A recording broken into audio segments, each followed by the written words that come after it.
more quickly during the middle game. In the 6th round, all like that died, right?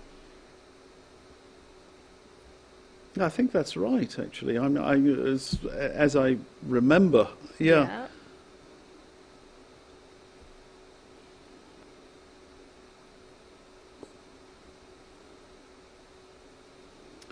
So, you know, I think this is an interesting point with C takes D5. Bishop D3 is a good move at that moment. Now, the question is, you were saying that that was you know, maybe the white knight is a strong knight on D3, and black should take it. Yeah. But, okay, let's consider. Okay, let's say G3. G3? Yeah. Why? Yeah, G3 because I want, look, G3 is, you say, why? Look at the knight on G6. Okay, oh yeah, you stopped my knight. Okay, let's, you know, what possibilities does that knight have? Well, you know, it can no longer come to E5. Yeah. It can no longer come to F4, and it can no longer come to H4. Yeah. And also, you block the diagonal of the bishop. So that move has it's a useful move. It's a very useful move. Maybe makes the white squares a little bit weak, but that's not so important here. I don't see how. And maybe she can set her bishop to G2. Possibly. Yeah. So it's okay. Yeah. Pawn protect the dark square and the bishop protect the light square. Yeah, sure. Yeah. Good work. yeah, good teamwork. Yeah. So maybe G3 is an idea. Yep. And here, white also have a lot of choice, right? Yep. Like C takes D5 or G3, or just make a move. Yep. Yeah, it's okay. And this position is equal, or white has slightly advantage? In my opinion, it's equal. Equal. I wouldn't be. I wouldn't be excited at all here for white. Yeah, I think equal too. Yeah. Oh, she played G3. Okay. Yeah, G3. So that's it. Just controlling those squares. Yeah. F4 in particular, but also H4. Oh yes, it's a positional move. Maybe sometimes H4, H5. I was thinking the same just at that moment. But if you play H4, I will play H5. No, I was thinking black maybe can even think about H5 here. Now, and if you play H5 now, maybe I will play H4 to stop you. And then maybe bishop E4. Bishop E4. And then your king side's starting to get a little bit weak. Yeah, so maybe you will play Queen E7 and found some sacrifice at And that's it. H4. That's my idea. Yeah. It looks dangerous. Yeah. You see, I'm a beast. Preparing a sacrifice there. Yeah. You said that you are dinosaurs, right? Yes, that's it. Yeah. I'm a Tyrannosaurus. Whoa. Tyrannosaurus Rex. But there okay, that's fine. Okay. So maybe H5, H4, and make some chance at. Yeah, I think after H5, but white should just ignore it. You know, you shouldn't play H4 because that's weakening. Really? But if I not play H4, you can just push H4. Yeah, I think it's better I just. don't like that. I think it's better to keep it like that. Really? Let's try H5, H4, and you play bishop E4. Yeah. Can I play just bishop E2 to attack your H5 pawn? Maybe. Yeah. Maybe queen e7. Oh, so here, if I take the pawn... Knight takes h4. Oh, really? Okay. Okay, here, what can I do? Oh, it looks very dangerous. But maybe I will play knight e5. Yeah, you can do. Yeah. Sharp position. It's not, bishop takes e5, maybe Pawn takes. d4. D4, can I do that? Yes, you can. Yeah. Yeah. In fact, I don't like the white position there. Yeah. White is... Yeah. Looks a little bit dangerous. So here. So tell us about the psychology of the position. Yeah, that's psychology. Ah. Okay. The psychology of the position. I guess you want to play solid at first, and then she want to keep slightly advantage and very slowly to improve that one by one. Then she will feel safe. Yeah. Yeah. And Grashkina also want to play solid, of course, but maybe she want to try and want to create more chance because of she played like rook d8. That move. Yeah, it's more dynamic actually. Yeah, because looks like she's trying to create some chance with that. Yeah, so she played rook d8. Otherwise, she maybe will just play another move to, for example, knight g6 to exchange the knight. Yeah. Yeah, but she played rook d8, so she's more. She can be ambitious. Yes. Yeah. Yeah. Yes, she certainly can. So. But there is another good move here. H5 is possible, but it's possible also just to play in the simplest way, which is to play bishop e4. Bishop e4 well, now. Yeah, because to stop the bishop g2. You played g3, which we know why. Yeah. It had a clear point to take some squares away, but it weakened the light squares a little bit. In particular, f3, and with bishop e4. The bishop is on an outpost there in the center of the board. And you cannot play f3. And you cannot play f3. So this is suddenly an opportunity to occupy this outpost. Yes. And you can even start thinking of, if you get the chance to play f5, f4 with black, and to try and, push for a win. Yeah. Create some chances against the weakened white king position. So that is an idea. I think white's got to try and somehow play the knight into c5. Yeah. So maybe after that, rook d1, and then to look to play knight c5. That could be some idea.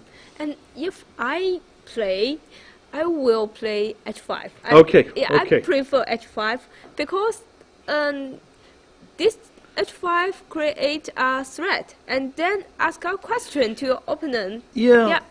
Well, it's it's not exactly a threat, but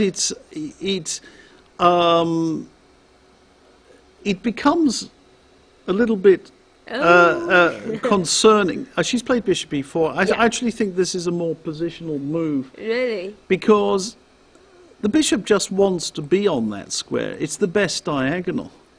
Okay. So it's it's protected. f3 is not possible. Yeah. And you know, if white plays bishop g2, well, then you can always exchange on g2 Okay, if you want to. But why not h5 first, then bishop e4? Well, Yeah. okay. So we've got a discussion there on the Yeah. which is better first. Yes, because I just want to ask my opponents. Now I play h5, I want to Yeah. play h4. What can you do Yeah. if you will play h4 to stop me or not? Yeah. Yeah, I think my opponents will feel something uncomfortable. Yeah, like that. Yeah. But bishop e4 is also good move. Yep. Yeah. And white play bishop g2 very quickly. Yeah, for me it's a slightly strange choice to play bishop g2 just like that, because it's weakening the king. So, yeah. And now perhaps we've got your idea. Perhaps we've got this plan of bishop takes g2 and then h5. You know, that could be. Take h5. And now if I play h4, Now I like queen e7 again. Queen e7. Yeah, queen e7. Queen e7 again. Rook e1. Yeah, rook e1. Attack. And Queen f6. I'm looking at knight h4, but it's probably not now? good. Well, it's maybe too much. Yeah, maybe. But it's, you know, not absolutely stupid. Yes. Maybe queen d7, maybe queen d7 and queen g4. Yeah, maybe. Okay. So what? what do you think? I think. Are you happy? No. I'm happy because I think first in this position white have no advantage. Yeah. Yeah, and then she played g3 and bishop g2, maybe a little bit weak. Her king side. Yeah. And it could be serious actually, because the pieces, the black pieces, are now aiming at the king side. So bishop takes g2, king takes g2, even queen e7 immediately, because then okay, so now we have some ideas with queen e4 perhaps. yeah. If rook e1, we can then play queen g5. Queen g5. Okay, and that's right. Maybe Knight h4 check. Yeah. So knight h4 check is actually quite annoying. Yeah. Because can go to the f3 square. Yeah. Yeah. So the weakness is maybe it's a problem. So that could be there. That could be in the air. There's another possibility here. Maybe you try and make use of the bishop on e4. If we go back. Okay. Oh, she's taken. I think this is the right decision. I was going to. Okay. I think that was the right decision. Yeah. Now she wants.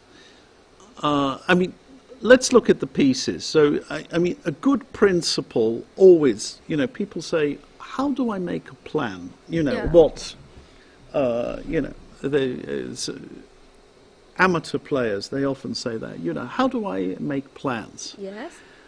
And, you know, one thing you can do is simply look at this position, try and identify the important things about the position. And the white king is a little bit weak. Yeah. Particularly on the light squares. So this is a passive move. I think so. This is not the most dynamic move at all. And I would be looking either to bring in the... okay, so she's played... Why she played I have no idea.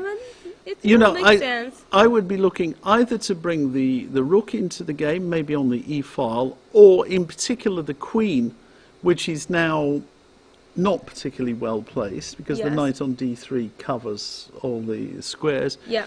I want to put that on a white square. I want to put it near to the king. Okay. You know, somewhere like g4 would be nice, or even on f5 would be nice. Yeah. And even on g5, although it's a black square, because you start to set up the tactics. And I don't think it's a pleasant position at all. You're right. So knight e7 is strange. Yes, it's strange. I think when you make a move, maybe you can ask some question for yourself. Yeah. For example, where are the weaknesses and which is the worst placed pieces, like that. Yeah. So here you can, as you said, you can find the queen at f8 is not good enough. So maybe you will bring the queen to g5 or g4 or f5 or even h5 sometimes. Like that. I prefer it on someone like f5 and then to play h5, h4. Then h5 would be very nice. So so just putting that queen somewhere on the king side and then going h5 or even looking tactically to play knight h4 makes more sense. You will find the weakness at king side, so you will think about the move h5 like that. Yeah, sure. Yeah, and then you can think them together. Yes. Yeah, for example, h5 first, and then I move my queen like that. Yeah. Yeah. But if h5 first, I think rook e1. Rook e1. And if I play h4? Well, I just ignore it, and maybe I play bishop c1. Oh, bishop c1? Okay. Yeah. And maybe the bishop come to g5. Yeah, perhaps. Okay. And you notice... now my queen cannot move out. Exactly. That's how I like to play this. Yeah. So I should play queen first. Yeah, I think so. You need your queen on some other square. So I think knight e7 is strange choice, but this move will not make sense. It's not about the worst placed piece and not about the weakness. Yeah. Well, look, in a sense, you can understand it because if we look here at the position, we can say that the knight cannot go to e5, cannot go to f4, cannot go to h4 at this moment. So you can say that, but it's close to the king. Yeah. And I'm a player who I always like, when I get the opportunity to go on the attack, you know, I start smelling this, you know, and also whenever you talk to, if you ever talk to Garry Kasparov, he always has this big nose of his, you know, like it's an animal smelling of the. I'm not saying Garry Kasparov is an animal, but it's his, you know, his sense of the position is like an animal that's smelling the prey and to attack. So that's how Garry is. You know, he senses it. And when I see this position and I see my opponent's king on g2, I'm starting to get you know, I'm starting to get excited. You know, not immediately, but I'm starting to feel and, you know, I can start coming close to your to your king here. So that's how I would be looking at it. Sniff, sniff, sniff. Okay, but she played knight e7, and then c5. Strange. Bishop c7. Bishop c7, and queen b4. That must be. Yeah. Oh, this has happened. Yeah, it happened to attack the b7 pawn. Okay. Yeah. I think must play rook b8. Yeah, rook b8. Yeah, well, she's thinking about it, but and she's done it. Sorry. Yeah. So, yeah, rook b8 is forced, but you may think, some people may think that the rook on b8 is passive. It's tied down. It's defending b7. But however, look at which piece is tying down the queen. So your whole queen, a very, very powerful piece, which is, how many points is it worth? 10. Okay, I say 9. You say 10. Okay, we're having a debate on this. But the rook is 5, right? Yeah, and okay. So your most powerful piece is being used to tie down a rook. So that's not a problem for black. Yeah. So it's okay. If you queen go away, then my rook can go away. Yeah. So it's okay. Yeah, the rook will be free. Yeah, but here I found something problem for white. Yes. Yeah. Some moves later. Maybe maybe before c5. Here we see that the bishop at b2 is passive. Yeah. And white tried to play knight c5. Correct, to open up. To open the diagonal to make the bishop make sense there. Yes. But now after c5, she's closed it. Yeah, she closed, and the bishop at b2 is. Yeah, the bishop on b2 has no prospects whatsoever. Yeah. So white sooner or later will have to reroute this bishop back into the game via c1 to maybe f4 or g5 or somewhere. So, typically to f4.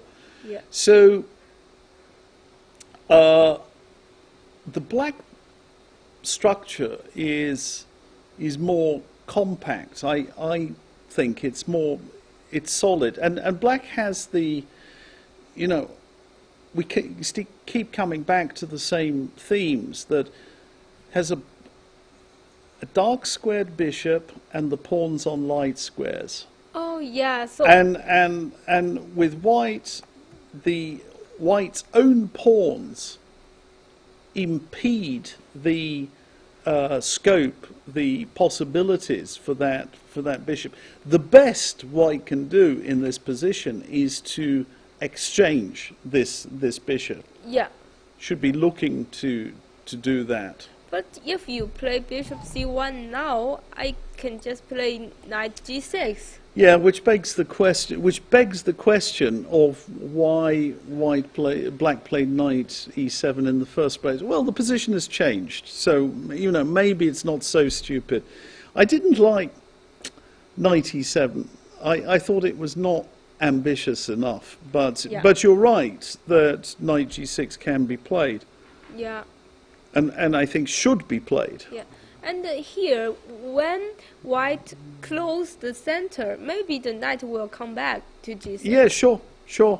It's done its job. It did its job in the center, and there are other things. By the way, when I look, I'm thinking with black, I want my queen on a white square.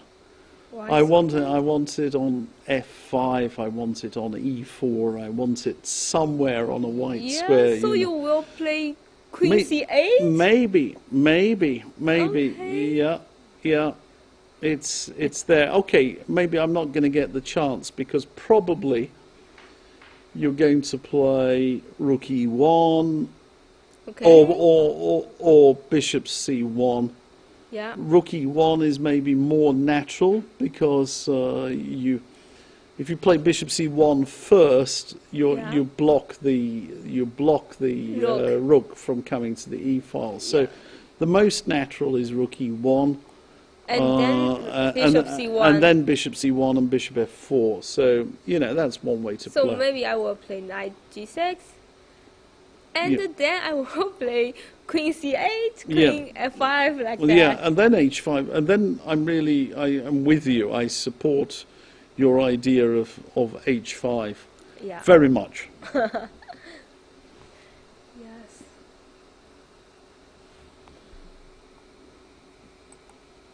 So here you think maybe who have more chance in this position? I think black is doing fine. Yeah. I would be very, very comfortable with black. Yeah. So I think Goryachkina can be quite satisfied with the game so far. I mean, she doesn't have an overwhelming advantage or anything like that. I just think she has a very solid position, and structurally, I think it's better. Okay. Because the pawn structure and the bishop. Yeah, even in the endgame, sometimes you can end up with an endgame. You might end up with a knight against a bad bishop. Yeah. You may end up with a bishop and pawn endgame where the black bishop will be better than the white one. I think, and you may get an attack in the middle game. I just think black has more prospects. Yeah. So I think we may take another little break. Okay. And we will come back for the usually exciting phase in the lead up to the time control at move 40. We have 13 moves to go, and each side has enough time. But Jew is, a little bit down on the clock. 20, So, yeah. 23? Yeah. So we'll have a shorter break this time and be back with you soon. Okay.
Let's rock and roll.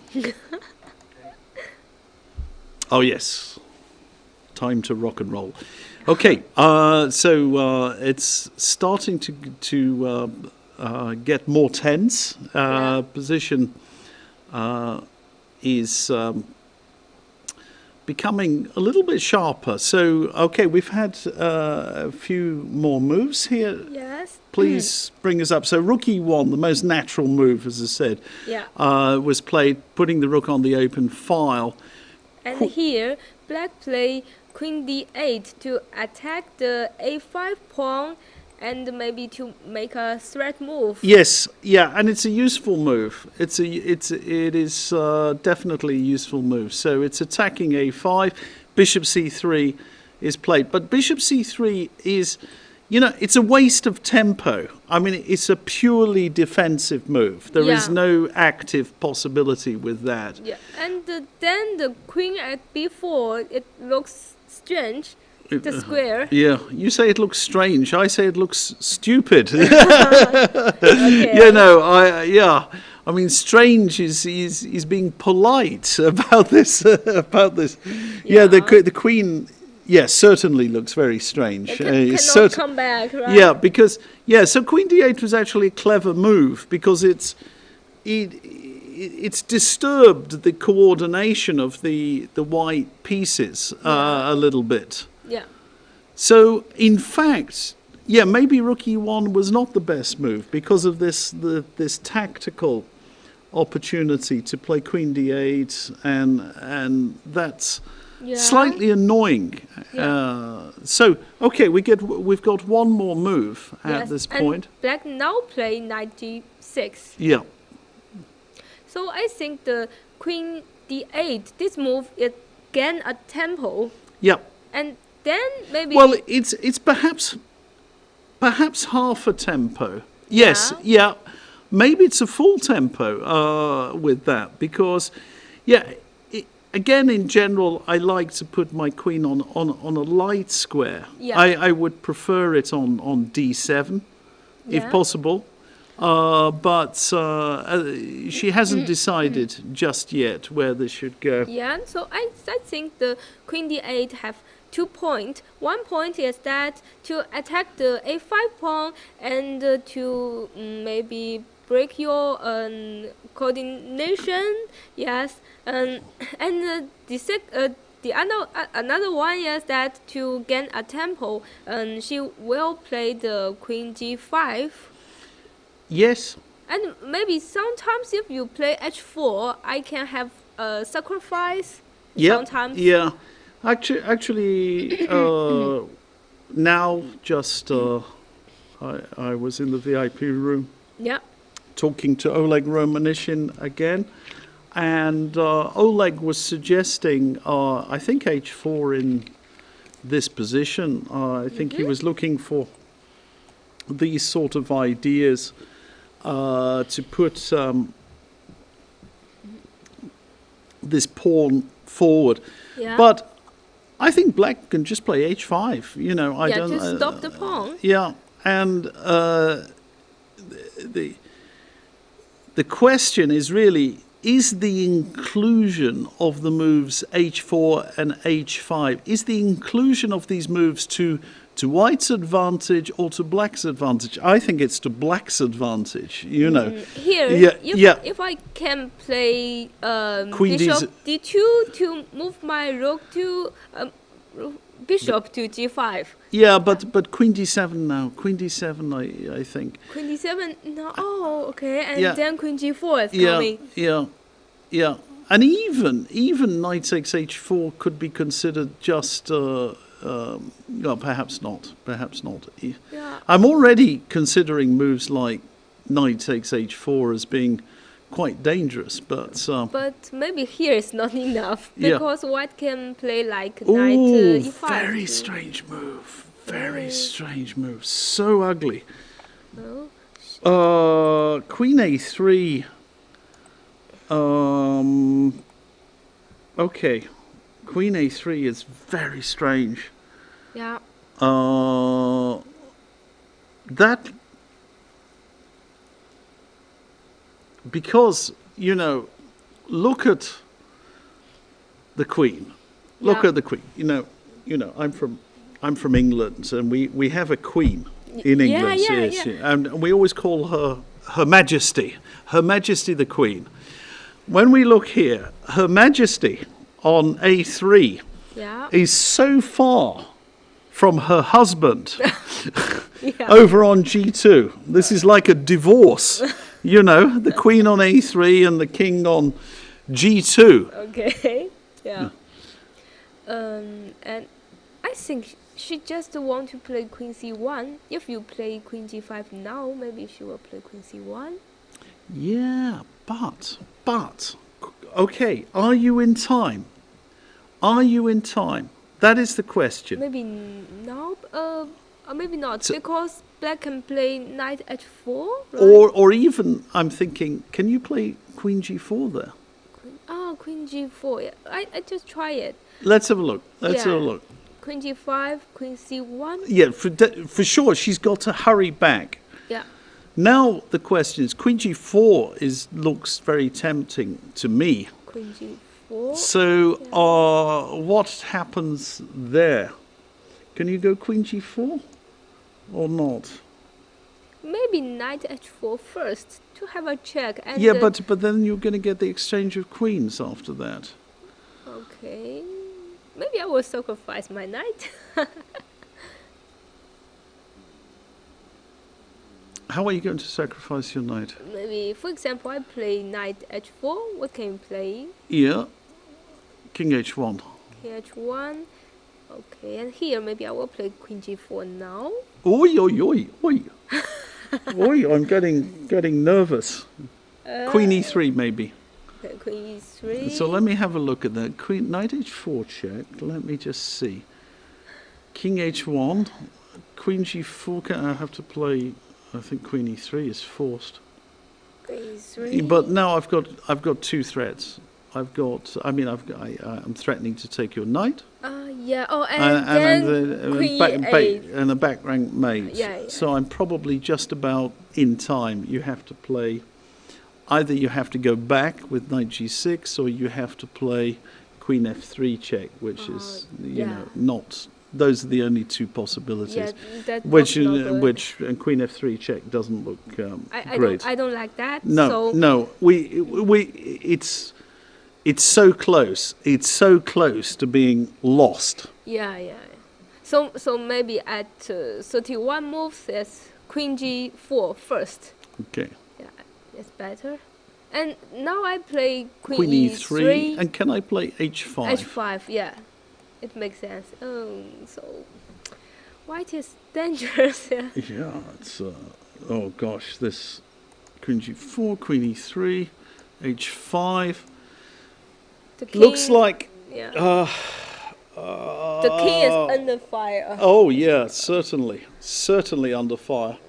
Uh, Can we do? Yeah, we probably have to do something like F3. But even F3, Queen F5, black is better. Because actually white has no play. Yeah.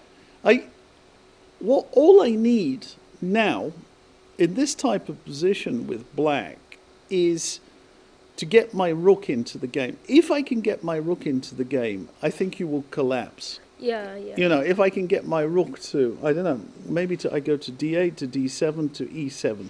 If I can somehow bring that one, my queen is good, my knight is good, my bishop is good, my pawn on H5 is just it's hanging there, you know, over the white king and threatening to advance at any moment. Yeah. So this is strange chess. Strange chess indeed. So Queen A3 is not good, right? It's a not good move. Yeah. Maybe too slow. Yeah. Always too slow. B3, bishop B2. Always too slow like that. Yeah. The other possibility here is, I don't know, h5 or something.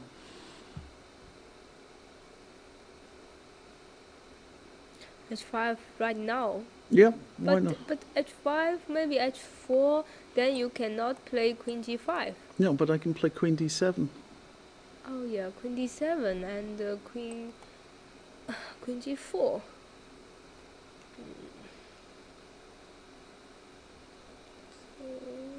So here. And also, I mean, really, the position is so close. I mean, can we just look instead of queen d7? Can we actually play knight takes h4? Can we do that? No. Takes, knight takes. I mean, already this is a bit dangerous, isn't it?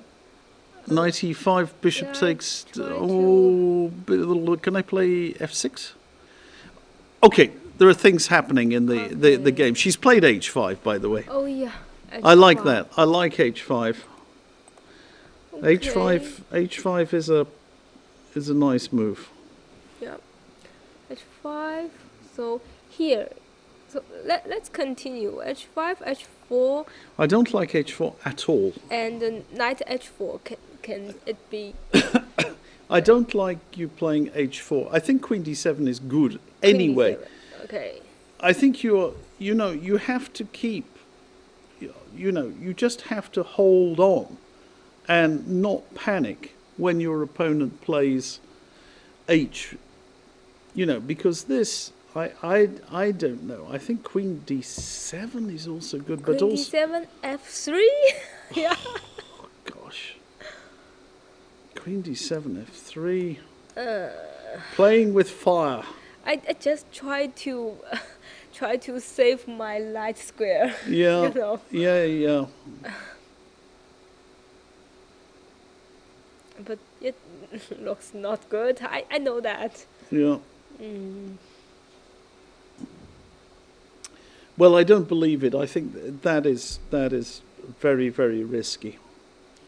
And even there, I would consider just playing knight e7 and knight f5. I know this knight has been back to g6 and to e7, yeah. But maybe. now it looks like a good moment for knight e7.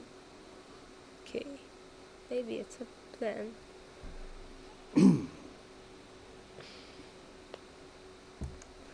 So queen d7. How are we doing for time? Time. Oh. Actually, this is starting to get pretty unpleasant for Zhu, Yeah. isn't it? Because She has 9 minutes. Yeah, she's under 10. She's got 10 moves in under 10 minutes. But Yeah. it's not so much, a move a minute.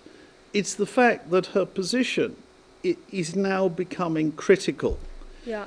It's the sort of position where, really, if you make one bad move, you can just lose. Yeah. So, not only does she have to play pretty fast, but she needs to play extremely accurately as well. Yeah. So, and now black start to attack her king. yeah. Yeah.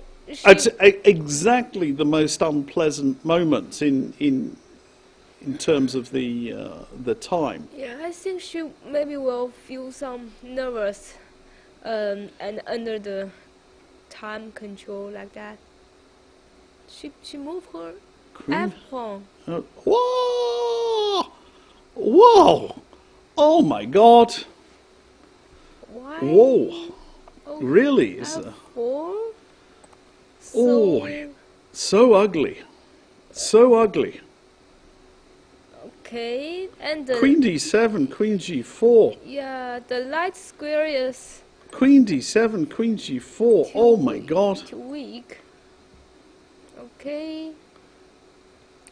Yeah, queen d7, queen g4. Queen g4 cannot be stopped because if you play h3, then h4 broken the structure. Yeah, it collapses the structure. And even queen f5 is strong, by the way. Yeah.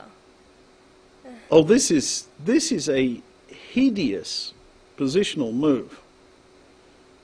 And f4, queen d7. If here I play knight e5, maybe just Knight e5. Well, maybe you can do that. maybe just take it by the bishop. Yeah, I certainly want to take with the bishop and then queen g4. And then queen g4. D takes e4 and then queen g4. And how are you going to defend that position after queen g4?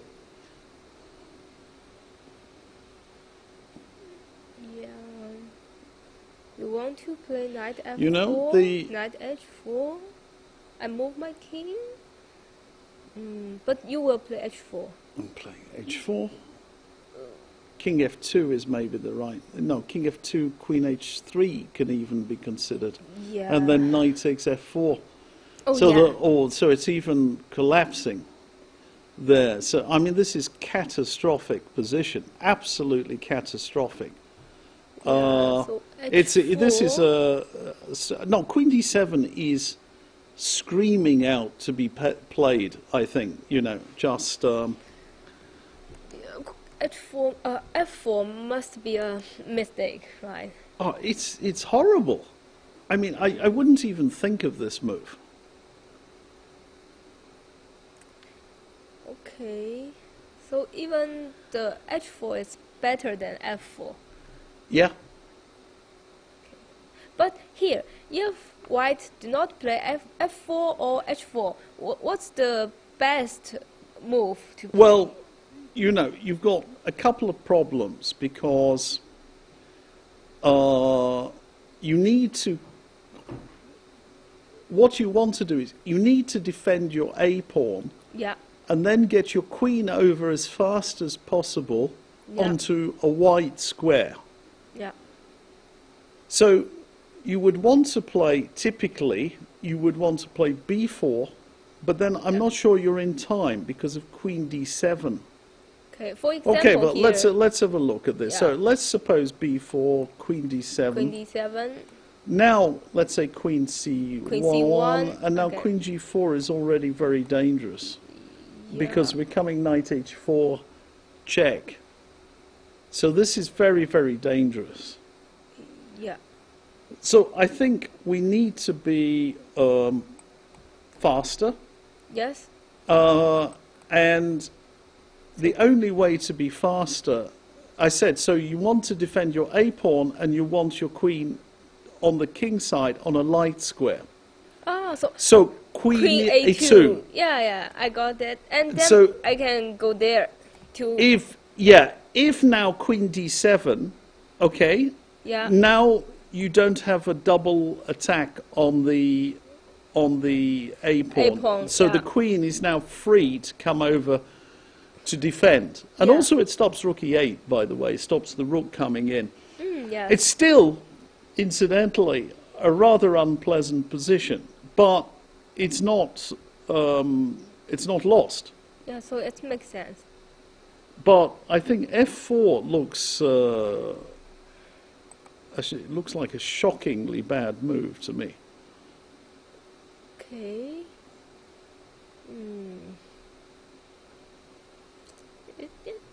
It doesn't make sense because it looks not not logical, right? It's very, very loose. I mean, I will play h4, but I will not play f4. Yeah. F4. Even h4 is not good. Okay. But You know, I'm just wondering, if you play just in a... Let's suppose you don't try and win immediately with putting the queen in on g4. I like queen d7, queen g4. But even if you play slowly... Okay, now look at that position. f4, that is a crime against humanity. Look at the square e4. Look at the square e4. yeah. Now, what do we want to put there? Well, if we could put a rook there, that would be fine. But even if we put knight there. So we're 4 squares away. Let's suppose we play knight f8. Knight f8. Okay? Okay. You go somewhere. Yeah. I don't know what you do. Maybe I will. Maybe you play b4, and let's say you go b4. Let's say you do that. I go knight h7. Okay. You do something, Come back. and then I play knight f6. And I say. Yeah. But you square. see, now you're totally passive. Now I can even exchange rooks. I can play queen d7 and rook e8. And it's just horrible. Yeah. Yes. I can even just exchange rooks now to expose your weaknesses. Oh, and you see the bishop here. The bishop is totally. Well, it's just a big pawn. It's a Yeah, big yeah. pawn, not more. So we've got a couple more moves. So f4. And queen f6. Ah, there's an interesting point here. Ah, now she's got queen f6 and now queen b2. Now knight h4 is possible. Which move? Knight h4. Knight h4? Now? Yeah, little tactics, my dear. Oh yeah. If, Little tactics. and here too. Yeah. Oh, that looks good. Really? So here. So after knight h4, now what can she do? Okay. Of course, I cannot take your No, knight. taking looks just a disaster. yeah. Your position collapses completely after this. Yeah, I should. So you've got to move your king somewhere. So king f2, for example. Yeah. But now probably we have to just put this knight on f5. Knight f5. Okay, so I've improved the position of She the... played. Ah, yeah, she's she played played. it, yeah. Yeah. Now, this was her idea because queen f6 is slightly less logical than queen d7. Yeah. So she played with this idea in mind. You know, there's one advantage to putting the queen on f6 immediately. It's to prepare this little tactical trick. Yeah. Because otherwise, queen d7 is a good positional move because it controls f5, g4, and so on. Queen f6, I say, you want your queen on a light square. But queen f6 maybe give some pressure at f4 pawn. Yeah, Yeah. maybe. No, I think it's mainly a tactical idea. So after knight h4 short, she's gone king h1. Now, how is queen somewhere? Queen, is that? No. Queen f5? Queen No, f5, maybe no. Queen knight e2, e5. queen e2 is a good defense. Queen d2. Queen f5, queen e2.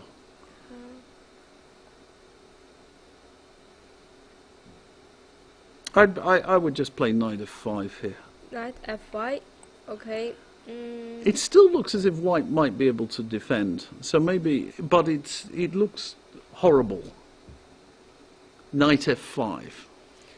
And first I want to block the e file by knight e5. And I have to bring my queen to the king side. She's played knight f5. It's the most natural move. Yeah, knight f5. But here, if I play knight e5, then you can just take it by your bishop, and then come into a good knight against a bad bishop. Yes. Yeah, that's it. So, in fact, there was another funny little possibility. No, knight f5 is what I would play, but there's an interesting little possibility. If we just go back one move. Okay.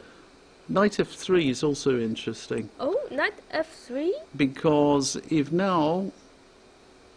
rook e3, yes, I play knight g5. Knight g5, oh. And the idea is I want to come into e4. E4, which you said, we need 4 moves to get there. Yeah. And if f takes g5, this would be Really? an error.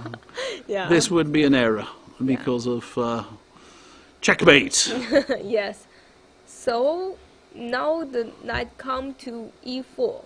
Yeah, and you have to play knight e2, f2, excuse me, knight f2, Okay. and then knight e6. And it's also bad, but, you know, it's another possibility, because, you know, but knight f5 is good and natural. You don't need to do... Knight f5 is very normal. Yeah. I think black is in trouble. Yeah. Oh, sorry. White is in trouble. Yeah.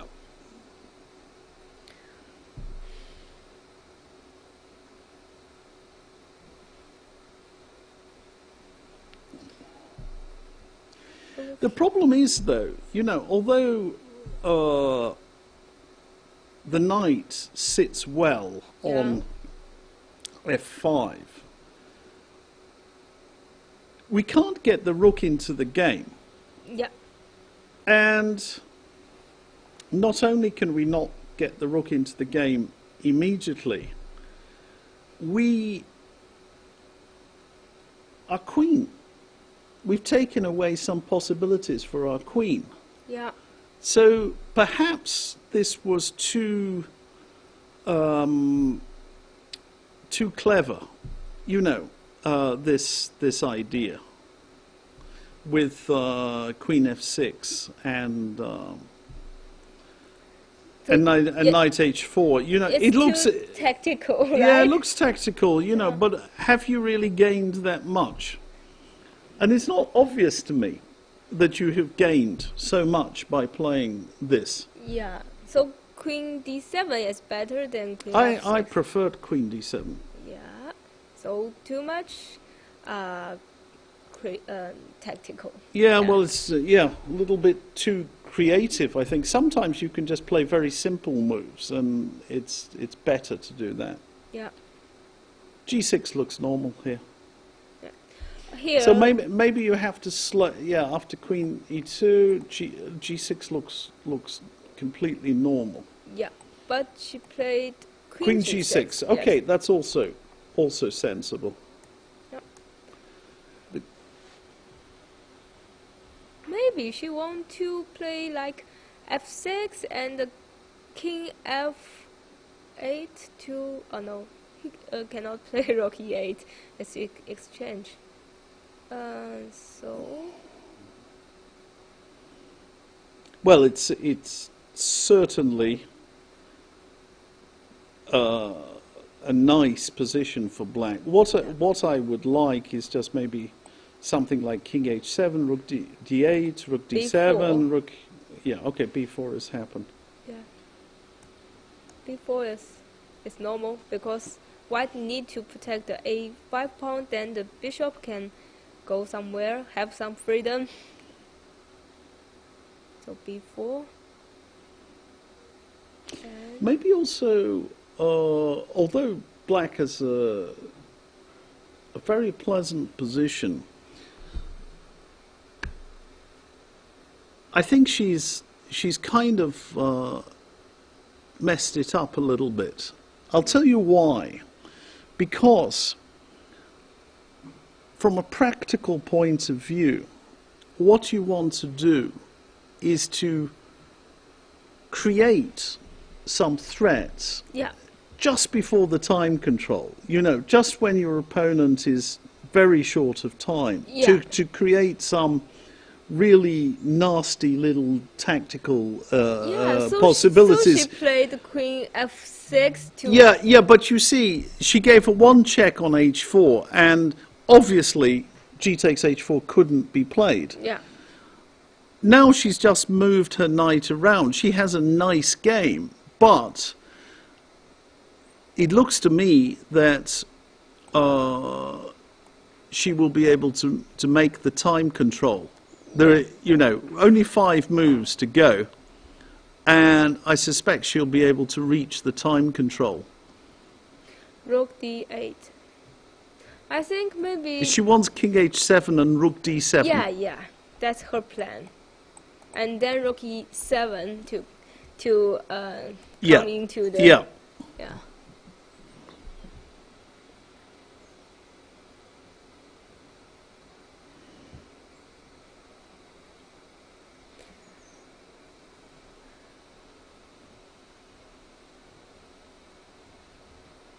Queen F3. Uh-huh. Queen F3. Yeah, okay. Yeah. Not bad. Not bad. Yes, Queen F3. Maybe just King H7. No, but now I think it's time. With Queen F3, I think it's definitely time for F6. F6? Yeah, because I'll take away... I just want to play Rook E8. You know, the white rook is better than the black rook. Yes. So the moment I exchange off... You know, I exchange off your active rook for my passive rook. Okay. And then I try and come in on the black squares. But when you attack something, you should not exchange pieces, right? Yeah, but now it doesn't matter because that rook is not participating in the attack. Oh, You're yeah? actually removing one of the defending pieces for that's yeah. So it makes sense. so this general principle, there are always exceptions to this. Yeah. So maybe here F6 and want to play Rook E8. Yes, and But did she play? She didn't. Did she play Queen F3? yeah, she played. Why, we've lost the move over on our screen. And we need to wake up our technician who's very busily texting to his girlfriend. Okay. Hello. Hi.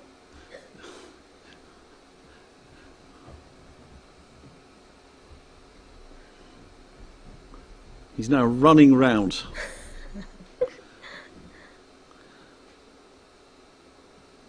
He's been sending amorous messages to his girlfriend on WeChat. Oh, yeah. Darling, I love you. Okay. Yeah, she's played F6. Yeah. Sensible. 6.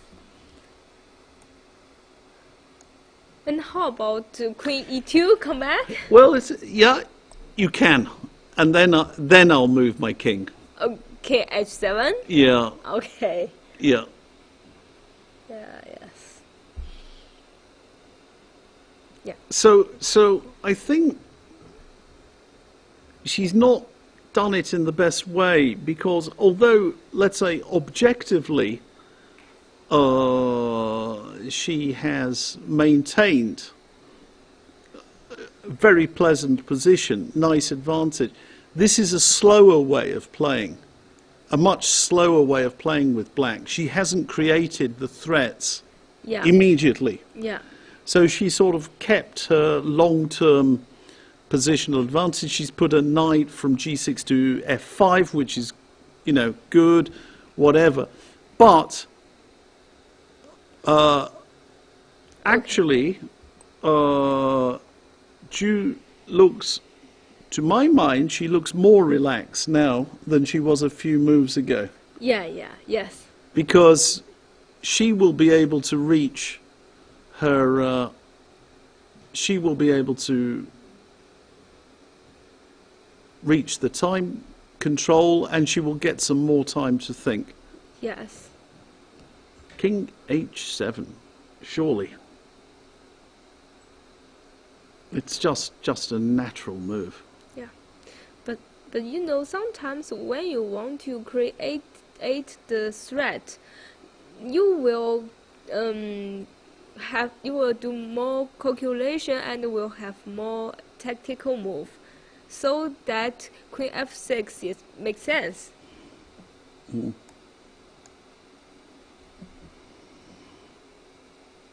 Okay, Queen h7. King h7, yeah. Yeah, as you said, you're good at it. Well, yeah. Even you do better because Queen d7, right? Yeah, I think.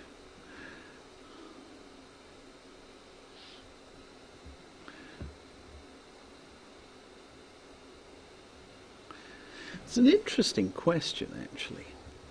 Ah, not yet, not yet. So, You know, It's not that easy for black. I don't think she's done it in the best way. She's not, you know. You think that you put the knight on f5, but actually, what is it doing? It's attacking d4. It's not such a big deal. So knight f2. Yeah. I think Zhu has arranged her pieces quite well. Yeah. And maybe white just waiting. Yeah. Oh, she'll be happy enough. She'll be happy enough to make a draw now. Yeah. I think before the round started, then Zhu would have been thinking, okay, you know, it'd be nice to be 3.5, 2.5 up. Yeah. Going to Vladivostok. Right at this moment, she'll, you know, if a draw is offered in 2 moves' time, then she will accept it immediately. Her hand will be saying, thank you very much. Yeah. But And it's a bit blocked. yeah. It's Because here, if you play rook d7, maybe I will play queen e8 to exchange the queen. yeah, I think that's actually one issue. So, black, it's not so easy. No, Black to improve her position. yep, you're right. Absolutely, yeah, yeah.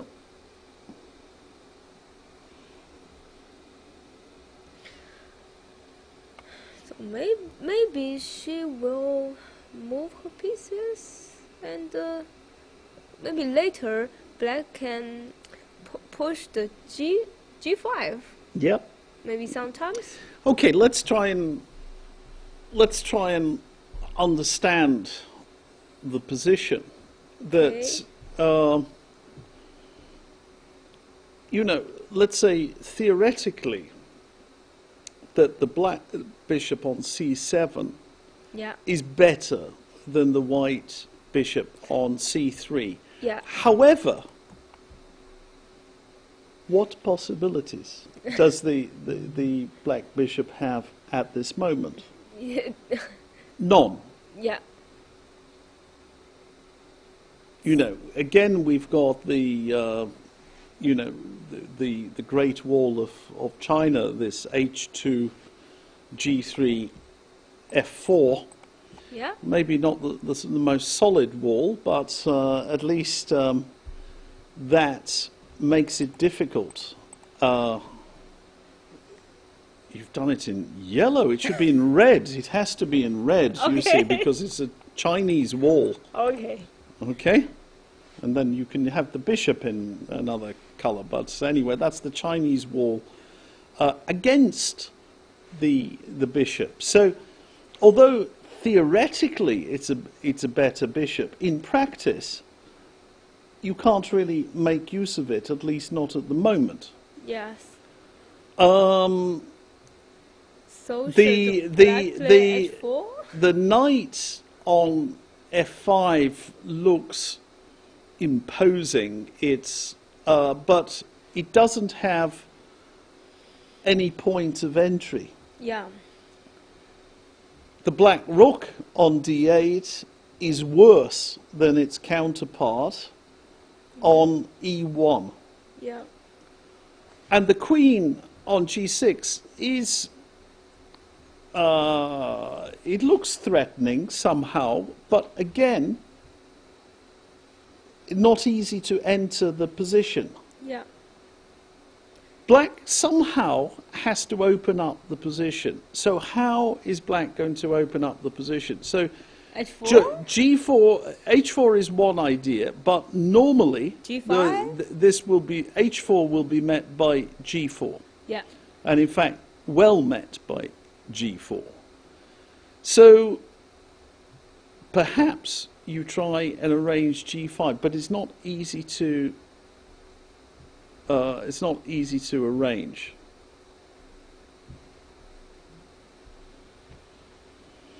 Here, I'm calculate the h4, g4, and knight g3, but it doesn't work, I think.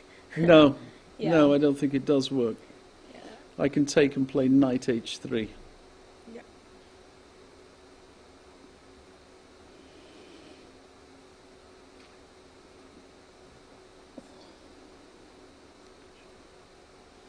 Okay.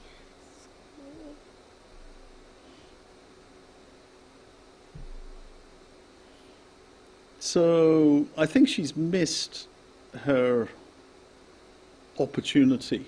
I mean, really to turn the screws on her opponent. So Yeah. she actually looked a bit. I mean, she played that move with a look of disgust a little bit. Rook d7.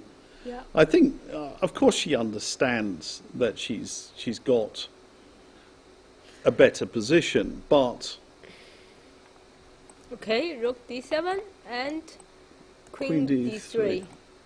Very quickly. yeah. So want to have a big exchange. If you play rook e7, then Yeah. we will change everything. Yeah. Yeah.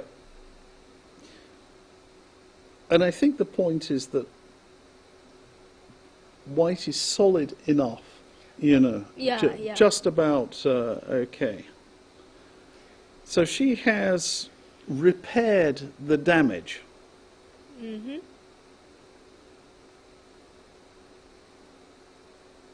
So in this game, between the queen d7 and the queen f6, if we can say that maybe the positional play is better than tactical play. Well, yeah, I think so, because actually queen d7 was just a good positional move, and Yeah. and it starts to set up the tactics, whereas queen f6 was not a good positional move, setting up tactics, and unless the tactics work, it doesn't, you know, it's not that successful. Yeah. So better just to play natural. I mean, actually, if she'd have played queen d7 and just rook e8, it would have been, you know, even that would have made more sense than Yeah. than what she's done here. But Yeah. queen d7, it set up all sorts of threats. Queen g4, as we mentioned. So I think she's missed a big chance. Yes. So whilst we're waiting for this last couple of moves, Xiaowen, tell me something. So you mentioned earlier that you are you're married to a player of Chinese chess, of Yeah. Shang-Chi. Yeah. So who are you better at chess than he is better at Shang-Chi? He also he is a he also won the Chinese championship. Okay, so he's very good. Of course. And He's not a patzer. Yeah, okay, Yeah. good. and he has big fans. Right, okay. Yeah, maybe 10 million fans. 10 million fans? Yeah, maybe. Really? Maybe. So even more than you? Of course. Because there are a lot of people play Shang-Chi in China. Yeah. Yeah. Oh, she played rook e7 and a set exchange. Yeah. Okay, and rook takes, knight takes. I think must be queen takes queen, and Yeah. king takes. And then the king will come to f3. The white king will come to f3. Yeah. And here, yeah. This like this. So it's very close to draw, right? Yeah, well, it's a question. Actually, if black, the problem is we don't have entry squares for black at the moment. So, you know, maybe maybe she'll take like that. King takes. King g2 is going to be played. Yeah. Then what? King f. I don't know what you want. King f5. If king f5, maybe king f3. Yeah, and then maybe I will play h3 and g4. Yeah, I'm looking to play h3. And oh, actually, interesting. I can play h3. Right now? Yeah, and if, let's say, g5, I can play g4 check. Oh, yes. Ah, and then you H takes g, h takes g, yeah. king takes f4. Okay, it's here. Yeah. Okay, I found it. Okay. Great. So here, I think it should be exchange, and it's very close to draw. Yeah.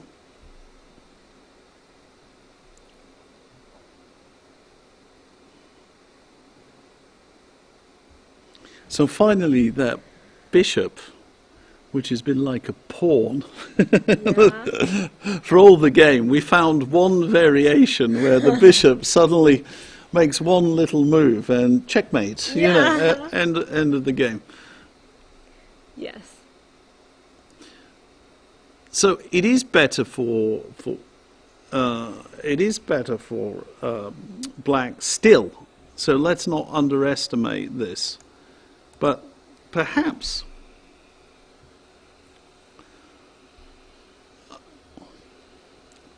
queen takes queen, king takes queen, king g2. Maybe h4 to open up the position. H4 immediately, and maybe king f3. 3. Now I take on g3. Take. And now f5. F5. But if you play f5, you just cannot come into. I play I play knight g8, knight f6, knight e4. Oh yeah. And I play knight g8, knight f6, I play king h5, and then knight e4. here.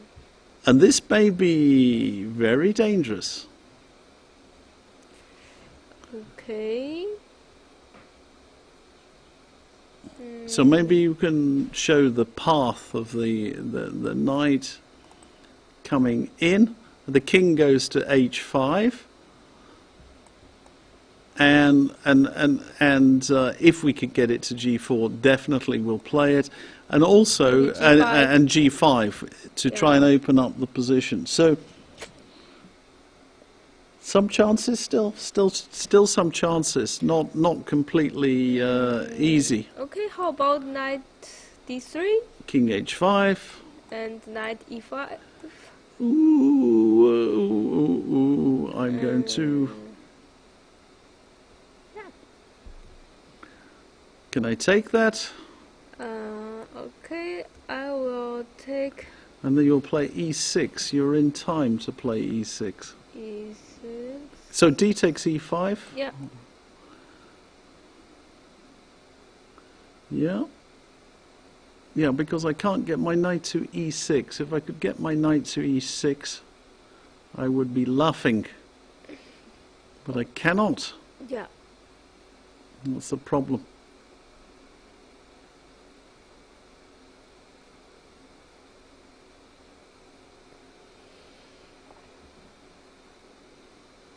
Interesting.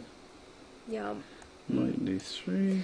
Maybe this position is black have advantage, but not enough to win the Well, position. actually, after e6, I'm not even sure what I'm doing. Maybe I played badly. Maybe I played maybe I took too quickly on e5. Maybe I had to do something else. Maybe I shouldn't play bishop takes e5. I should play, Maybe. Yeah, just knight g8. Knight g8, okay.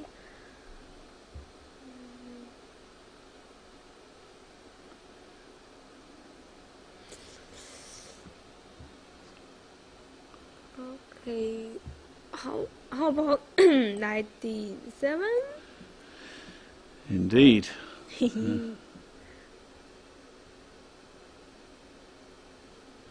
Not so easy. Not so. I suspect it's probably a draw. Yeah. It's still, I would not be very happy with white, but maybe it's just okay. I The think, problem is it's too close. The position is yeah, too close. There have Yeah. no path to come into. yeah. Yeah. So here maybe black is better, but it's not enough to win. Yeah. Yeah.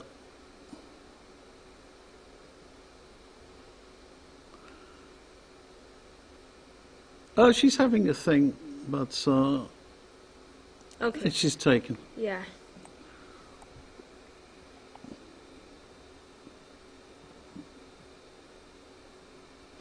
So she misplayed it.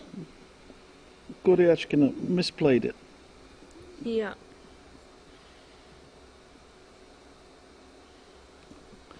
So Queen G6 check. King G6. King G6. King G2. King G2. Maybe King F7. King F7. And then? I want to play G5, but you can even play. Yeah, maybe. Okay, King F3. Can I play G5? King F7, King F3, G5. And if I just wait, what can you do? I just play maybe knight D3. Knight D3. No, well, I'm not sure you can wait here. Now I'll play. G4? You know, even G4 can be a possibility. Is that too closed? It's probably still a draw. It's so close. Yeah. It's very, very close to being. You know, okay, let's go G4. Let's try a few of this. Okay, G4. And I'm just waiting King F2. Okay, I'll play Knight F5. Knight F5. And I just move my knight. Knight C1. Okay, H4. H4. What can you do? You can do nothing. Okay, knight where? Knight E2. Okay, I'll play H3. H3. Okay, knight C1. I'll bring my king up. King G6. King G6. Maybe King E6 is better. King Okay, E6. King E6. Yep. Okay, maybe knight B3. Okay, I'll play Knight H6. Knight H6 and knight D2. And let me try. I can do nothing because you keep telling me I can do nothing. You're so happy. I play Knight G8. Knight G8. Just wait. Bishop B2. F5. F5. Oh, I should be careful. Little bit, not too much. And I think you can just draw with Knight F1, for example. Yeah, King E3. Yeah, Knight F6 and Knight F1. Yeah, Knight E4. And just, then you just wait. Yeah, just wait. wait. Maybe go to A1. A1, yeah. Yeah, just. You come into. You cannot come into it. I'm not welcome in your home. Is that right? E4 is as far as I'm going to get. So, yeah, nothing else to be done. And I watched some drama.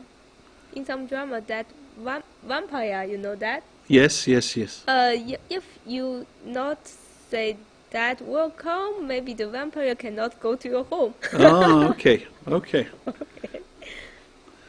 Dracula. Count Dracula. And okay, I've got an idea. King D7. No? King D7? Yeah. Okay, Bishop B2. Yeah. I play King C8. King C8? Okay. So what do you want to do? Bishop A1. B6.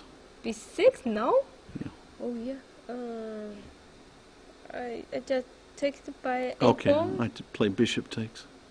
Bishop takes? Yeah, come on. Okay, takes. King B7.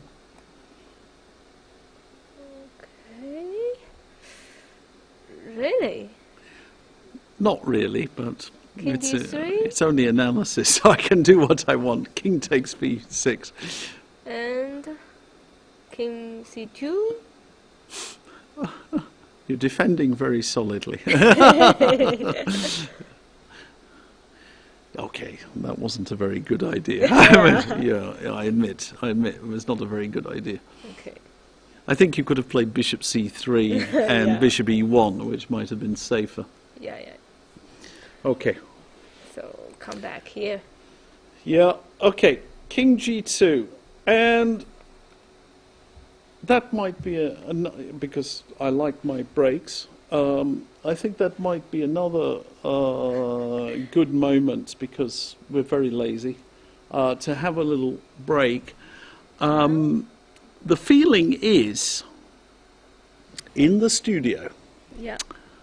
that the crisis for Zhu Wenjun is over. That although Goryachkina has a slightly better position, Yeah. it doesn't look that scary anymore. It looks like that the position is rather blocked, and that Zhu will be able to hold the draw. Yeah. That's our feeling. But it might not be. And we know that Goryachkina is a very determined player, and if she will see some chance, she will definitely go for it. So we'll take a break, because there is a bit of time left, and we will come back for the last phase of the game. So this will be, I think, our final break before the last session of today. So we'll join you in a few minutes. Okay.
Oh, sorry. Back on air. Bit of a shock. That's back on air. So, talking about on air, I'll be on air tonight. So I'll be on the plane with all these other people going to Vladivostok. And I wish I'd packed my suitcase in time, actually, because I haven't. I'm a bit worried because Goryachkina, she tends to play a lot of moves, and I'm starting to worry about missing my flight. So anyway, let's see what happened. I think actually she's played in absolutely the best way. Yes. Now that I stop to think about it, I think she's done it in the right way. H4. Now that's necessary because King F3. Okay. Takes, and now F5. And I think she has to do that. Oh, wow. Oh, that's so exciting. Well, yeah, that's so exciting. Yeah. Now, the last time you tricked me, didn't you? Yeah. Yeah, you're very sneaky. You tricked me. You played some... I played knight d3. 3. Yeah. Okay. Now, I've got to go... I think I've got to go, like, super slowly. Yeah. So I'm going to do it like super slowly. I'm going to play King F6. King F6. Okay, and if I play knight e5 now? Yeah, and now King E6. Okay, you will not take my knight. Not just yet. At this moment. Okay. I'm going to take it. Maybe I can take it. I'll take it in a minute. Okay, maybe when you completely prepare. Yeah. Then you take my knight. Yeah, correct. Yeah. So here, your king is at e6, and I should be careful because now you can take my knight, and I play d6. Then I can think about d4 even. Yeah, d4, and the king comes into by d5, c4. It's very dangerous, and it's a problem. So let's say you play knight d3 just for the moment. Okay, here? Yeah. Sorry, no. After here? Knight d3? Yeah, okay. Let's say you do nothing. So how do I improve? I play knight g8. Yeah, I think knight g8 and come. Okay. And come. Okay. Yeah. What can I do? So knight e4. And bishop e1. Okay, and now I want g5. Oh, g5. Okay.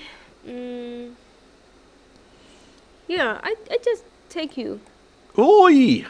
Okay, I take back. Of course. Okay, and king e3. Knight e4. Knight e4 and knight f4. God, you're so optimistic. You think you can hold this? Yeah. I'm not so sure you can hold this. Okay. So let me go king f6. King f6. King f3. And if I just, let me just... Do you want to play king g5? No, I want to play bishop takes f4. Oh, okay.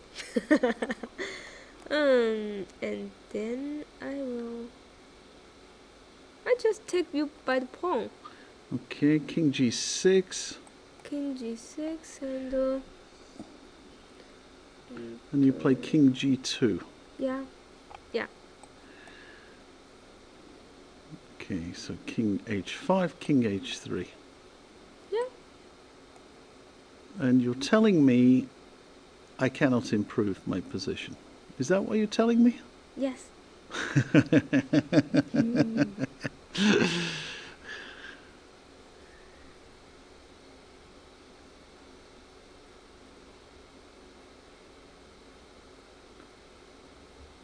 So maybe some moves back.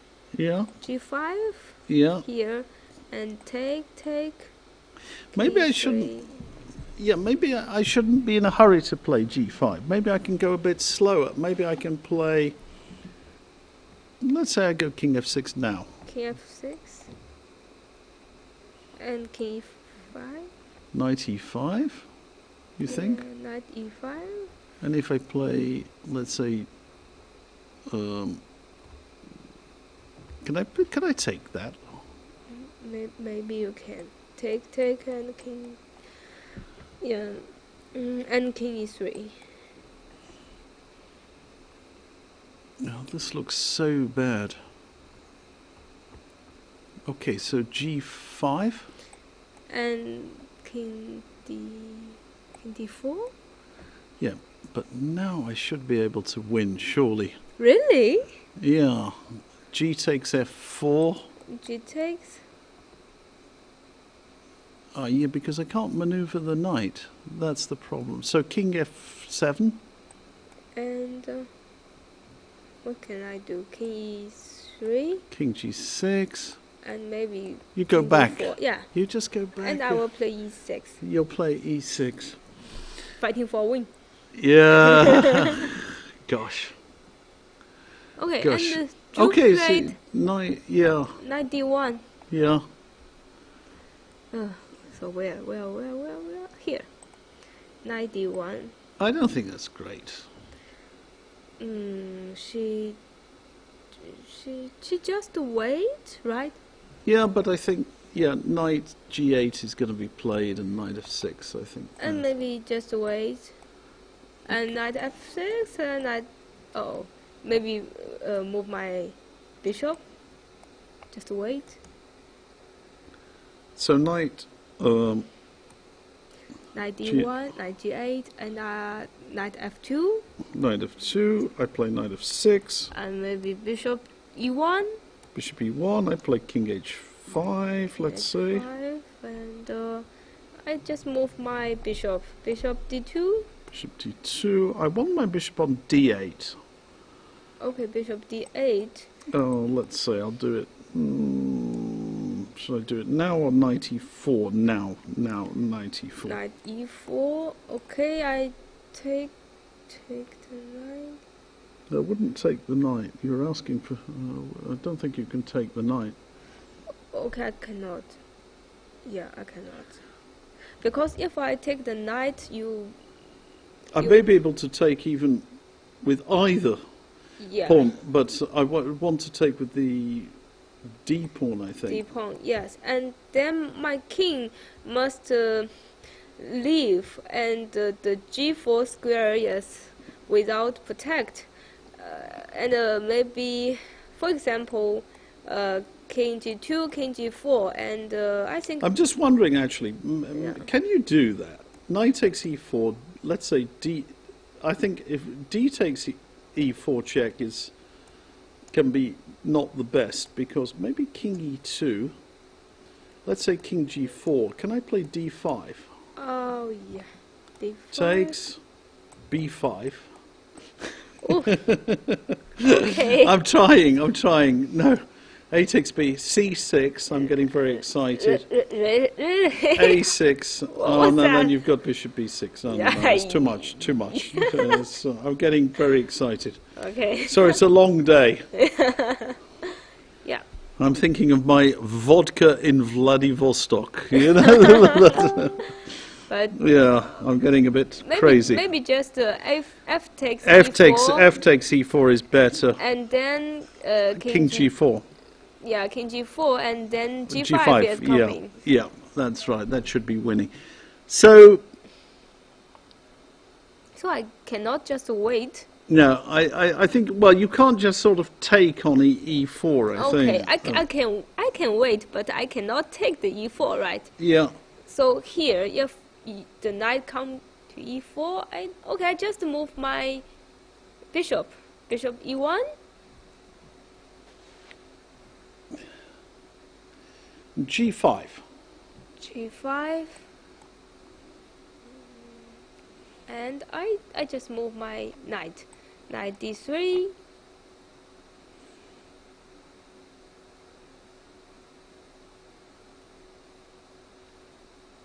How can you come into? Yeah, I don't see many entry points. I don't see many entry points at all. May just be a draw. Yeah.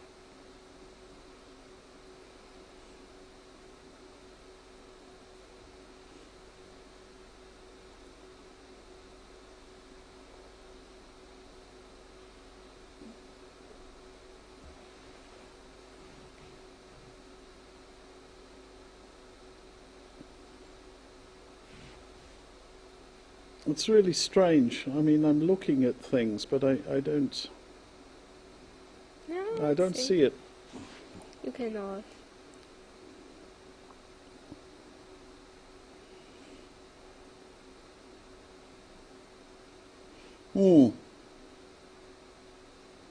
It feels kind of drawish. Yeah. Yeah, it's. I mean, it's so ugly.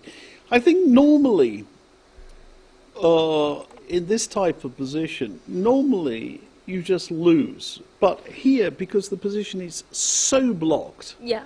there isn't enough space to squeeze the pieces into the position. Yeah. So normally, if you just have a little bit more space, you can manage to squeeze the pieces in. But here, there's not enough entry points. Yeah. You can put a knight on a beautiful square e4, and then what next? Yeah. Yeah. She played king f6. Maybe you want to continue by g5. But and then? Yeah. Okay, maybe g5 and g takes f pawn and knight g6 to attack the f4 pawn. I'll tell you, I've got a plan. Yeah. My plan is knight c8, knight a7, knight b5. Whoa. So I put that there. And I will play bishop b2. Yeah, okay. I then go g5 and king g6. And I just wait. And then I play bishop d8 and bishop f6. Bishop d8, bishop f. To attack the d4 pawn. So I need put my knight to e2, right? Yeah, well, okay. It looks very slow. Okay, okay, it's not happened. So, knight d1, knight d1, king f6, and knight e3, knight g6. Yeah, so knight g6. That's a bizarre move. What's that? I think she wants the knight on e6. Okay. And then knight e6, bishop to f6. I think she wants the knight on e6. She wants to play. Yeah, maybe that's not knight e6 and play g5.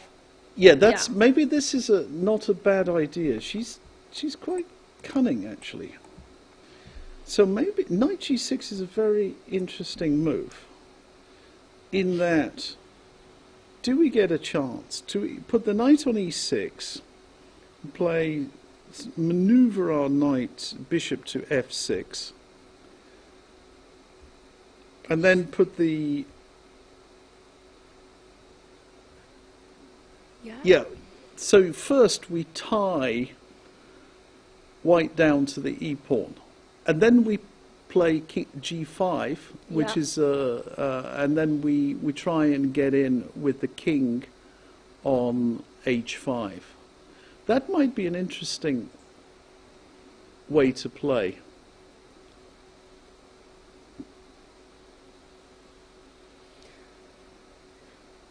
Okay, so the knight to e6 and g5. She's right, because the knight on e4 looks very sexy. It looks very, very sexy to put the knight in on e4, but it actually doesn't do anything. You know. It didn't attack. It attacked nothing, right? Well, it maybe attacks a bishop, and then the bishop moves to e1, and then you've got no entry points. Yeah. But here you put the knight on e6, and you're attacking d4 and f4. Yes. And somehow you play with some combination g5,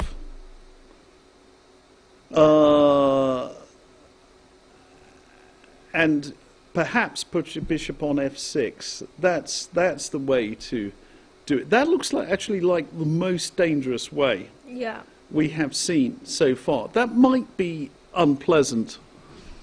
Still feels like white should be able to hold, but not that clearly.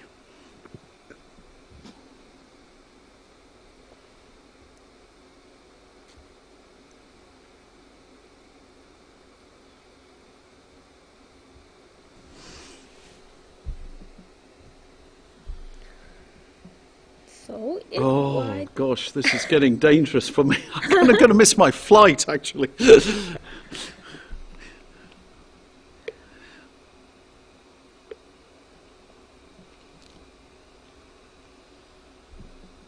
That's okay. For your chess fans, you can do some sacrifice. Let the flight go.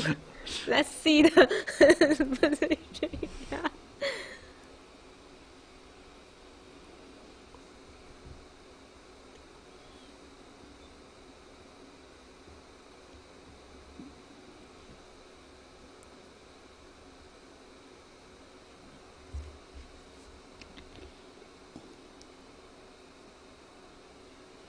You know, it's always better when Zhu has the advantage, because the game is going to end quicker when Koryachkina has some small advantage. You know, they're going to play 190 moves. You know, that's Okay. Yeah.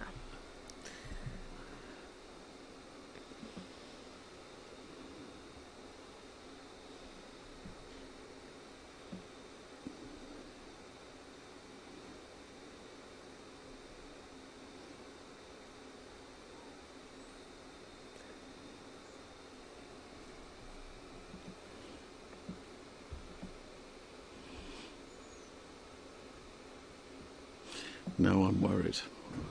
I might have to leave you to do the commentary on your own. So. Okay. Okay. Now I'm nervous.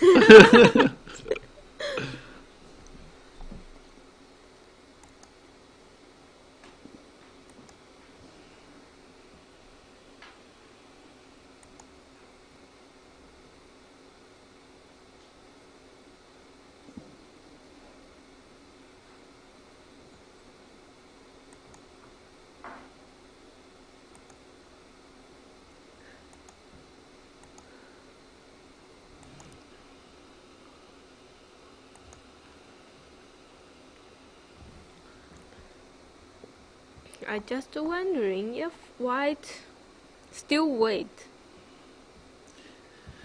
You know, I think there's no harm, you know, with playing on these positions. Absolutely no harm. I would never agree to a draw anyway in this position. But, Yeah. you know, the thing is, you can just play, you know, they could play a lot of moves.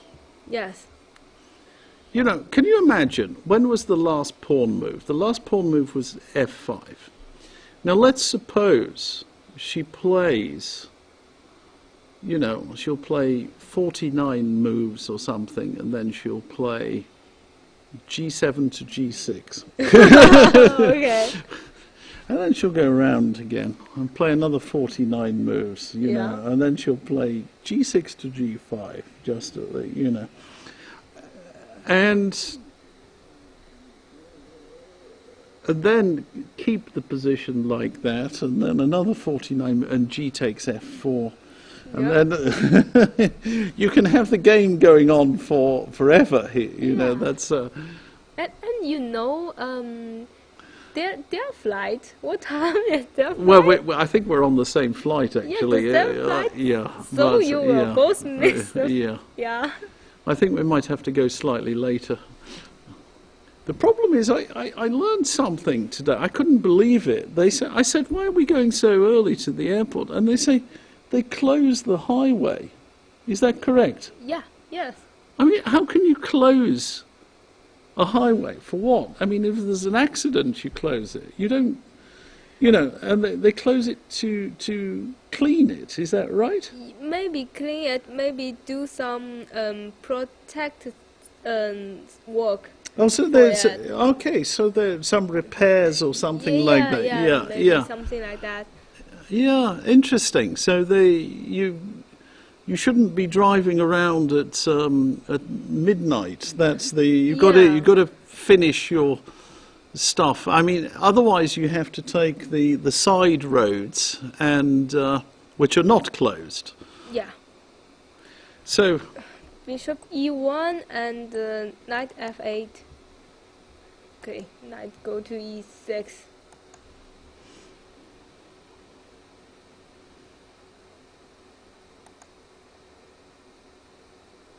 good.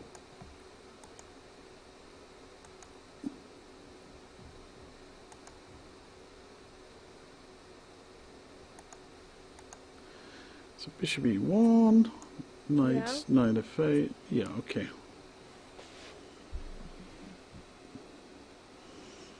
The question is g4 a good move? G4? Oh, maybe G4. Yeah, maybe she will play G4. Yeah. So she played Bishop E1. Maybe this is the idea. The idea. Maybe she must. It's very difficult to decide. Do you want G4? Is it a good move or not? I think it is. Because there's a very, very funny tactic, very strange tactic in that.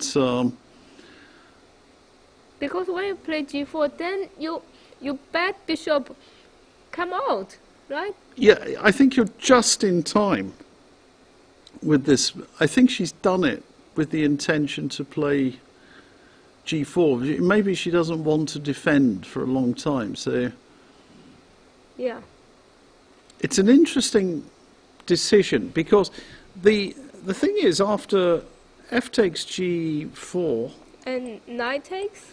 Well, you can play with knight takes, which is okay. Yep. You can also play king takes.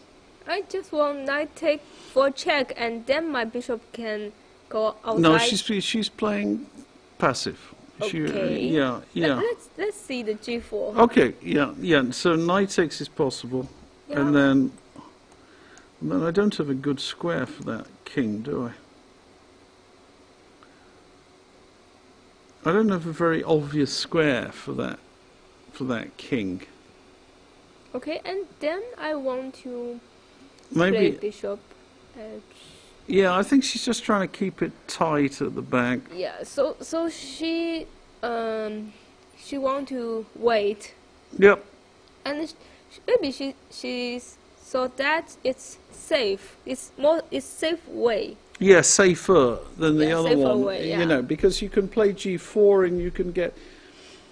There is this. You know, we've talked about it in previous games, that there is always that question: do I go active, or do I go passive? Yeah.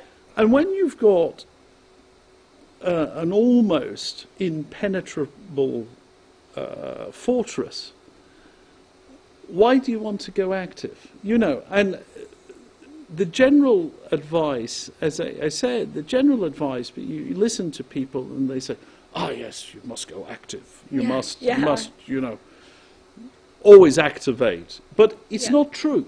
It simply is not true. Sometimes just doing nothing is the only way to hold the position. Yeah. And she's doing nothing.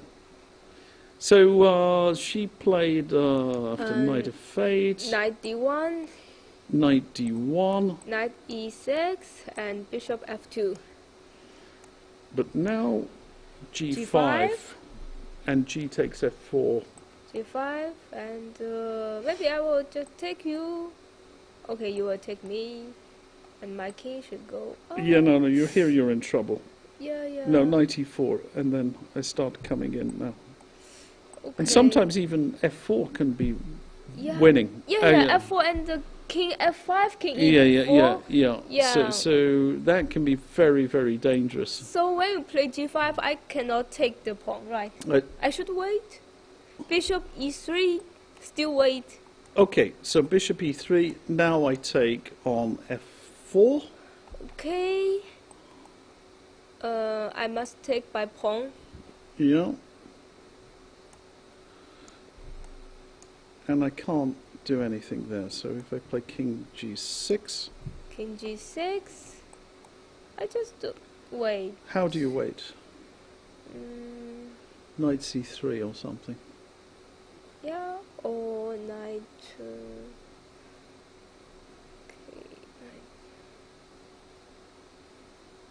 Okay, knight c3, and I will play knight e2 to protect knight both c3, pawns. king h5. King h5, and maybe knight king g3 just to keep it out. king g3. Oh, then knight g5. Knight g5 maybe. Coming to. But I think I can play knight e2. Can I go king h4? Yeah, maybe I will play bishop b2. All right, okay, king h3. Really? I will. Bishop g3. Yeah, yeah. Oh, you mean person. You brute. You beast. You beast. Yeah. So I keep managing to get checkmated, you know, even in this boring endgame. I keep managing to lose this. Okay, they have played. Yeah. So she played g5 and bishop e3. Yeah. Okay, so g1, g5, bishop e3. Yeah.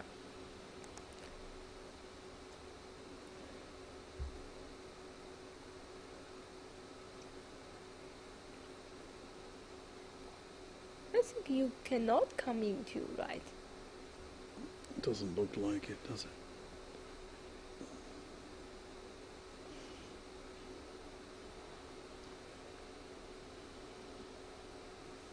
Just looks like a draw. Yeah.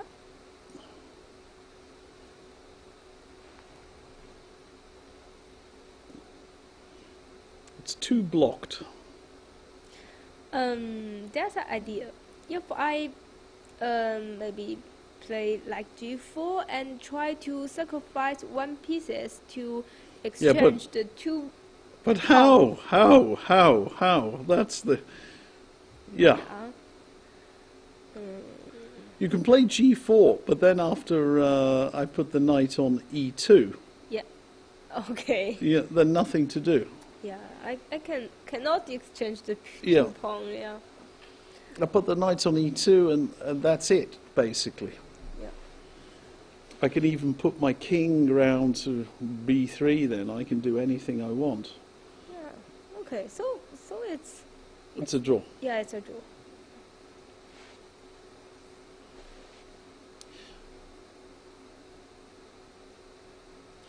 King g6. So.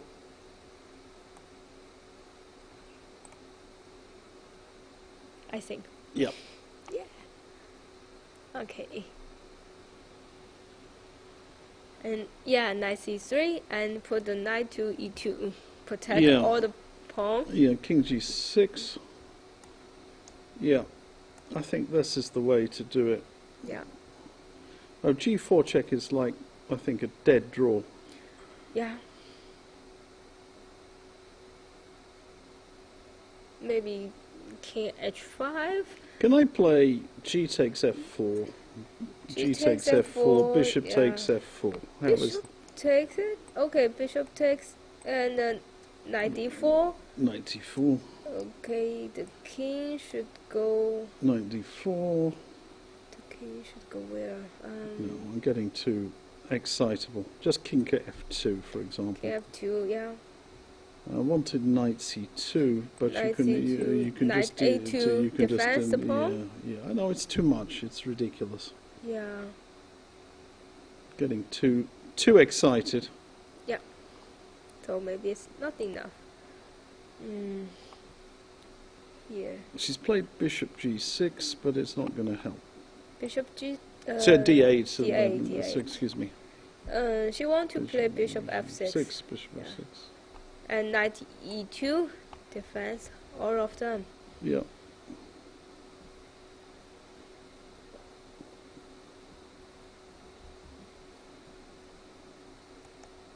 Maybe, oh no, not here. Maybe bishop d8 want to find some chance to g takes g takes f4 takes and bishop h4 bishop e1 like that. But now your knight is on e2. Yeah, the knight's on e2, and I can just stop it with bishop e2. Yeah. Bishop d2 and. So it doesn't work.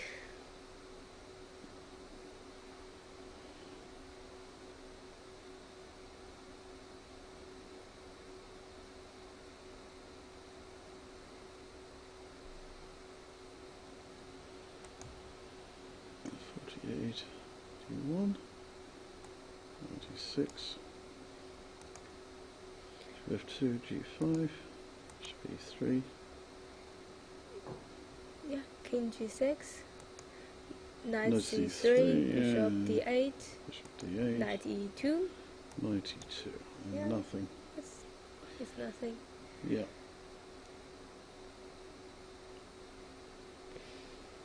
If the chessboard is not 8-8, it's 9-9 maybe. Yeah, yeah, Black you and white, see, yeah. so they should be playing Shang-Chi, is that right? Yeah, 9 by 9 or something. Maybe. Yeah.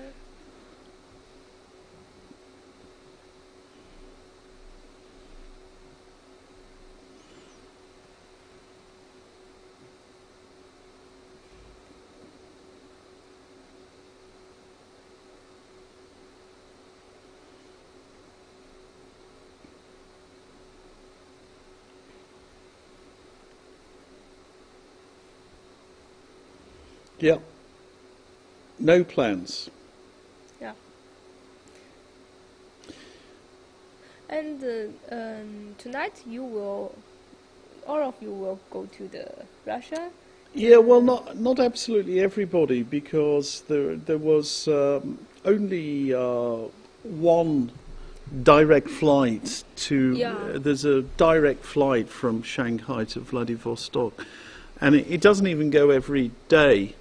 So there is one, and there are a lot of people on it, and not everybody was able to get seats. So the other people are flying to Seoul in South Korea, and there is a connection there. It's actually not such a bad connection. I looked into it as another possibility. Have you been to that city? Seoul, yeah, no, or Vladivostok. Yeah. Well, I was in Seoul a few months ago so I visited South Korea, and Vladivostok is actually very close to North Korea. North Korea? Yes, it is. Yes, it is very, very close to North Korea, which is not a member of FIDE. You know, it's maybe, one of the few countries in Asia that's not a member of FIDE. Okay. So President Kim is not apparently a chess player. Yeah. Well, maybe he is. We haven't asked him, but you saw him? No, he plays political chess. No, I haven't. I've never been, and I don't think I will go to North Korea. But okay. Who knows? Because FIDE, it gets ever bigger. Each year we're adding new federations, new countries, and I think there will be new ones also in 2020. There are some plans, some contacts, some plans. So we hope to become, well, we already are one of the biggest sporting bodies in the world. Yeah. It's really massive, 191 federations. Okay. And she played King h5 just to try something. Yeah.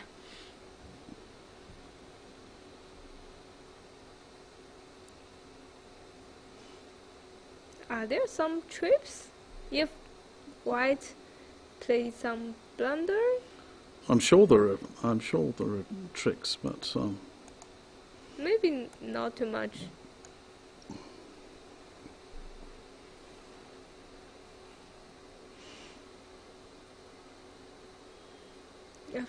If still wait? Yeah, no, I think she should wait. Yeah. Just bishop somewhere, bishop f2 or something. No, maybe not bishop f2, maybe bishop c1. Okay, let's go bishop c1. And bishop e3. Okay, bishop f6, bishop e3, and then what? And now g takes f4. G takes f4. Oh, you can even play... No, g takes f4.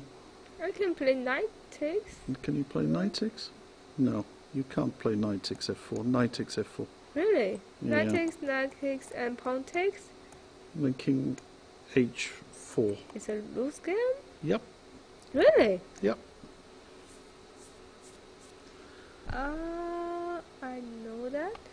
It's loose game? Okay, maybe. How do you do it? So I think I can squeeze the king in around the back. Yeah.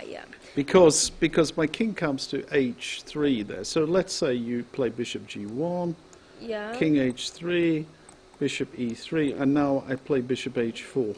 That's the point, yes. White, black can exchange the bishop, and now black threat the bishop e1. Yeah, and that's right. And white cannot exchange the bishop. Yeah, that's right. And after bishop d2, king h2. And there's just enough space on the board to get the king in. Yeah, it looks... And the moment that comes to f1, you can play bishop e1. Oh, you exchange the bishop. Yeah. So, you're actually winning because most of the game, white has had a bad bishop, but your only way to finally win is to exchange the bad bishop. So that's the paradox of the position, that you just in time to squeeze past. Yeah. So it's let's not dismiss this. It's still possible to blunder in this position. Yeah, but not too much. Yeah.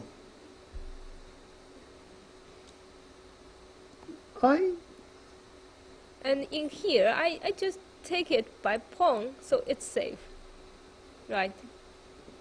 Yeah. Well, that's... and I'm just wondering now whether we can get... We can't... I keep getting mated. I can't go... Can I go king h4? Maybe bishop check? Bishop check, king h3. Bishop g3? Knight takes d4 check. Oh, sorry. You can take my pawn. So here... Maybe I just check. Knight g1 check. Yeah, it's still a draw. Yeah, king h2 and knight e2 come back. Yeah. And strangely enough, you are keeping the draw by keeping the pieces on. If you exchange the pieces, you just allow a little space for me to get in. Yeah.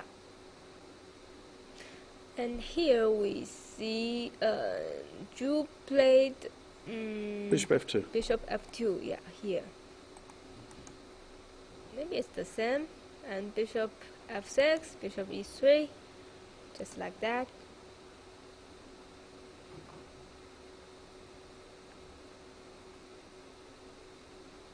Bishop e3. Okay, so bishop... so I keep losing my game here. So bishop d8 is one played. Knight e2, king h5. And with 53, bishop f2. Yeah. That's it. Yeah. And bishop f6. Yeah. Bishop e3. Okay. Yeah. Now's the question. Can you take? Can you play g takes f4? G takes f4, g takes, yeah. And now bishop h4. Bishop h4, and now I play bishop d2 to save the e1 square. No, well, this is interesting. Okay. Knight. Okay, so we've got the plan which we mentioned before. Knight c7. Knight c7. So you want to play knight e8, knight f6, knight e4? I'm thinking about knight b5. Oh, knight b5. And then what can you do? Knight a3? Yeah, but the question is, you may run out of moves.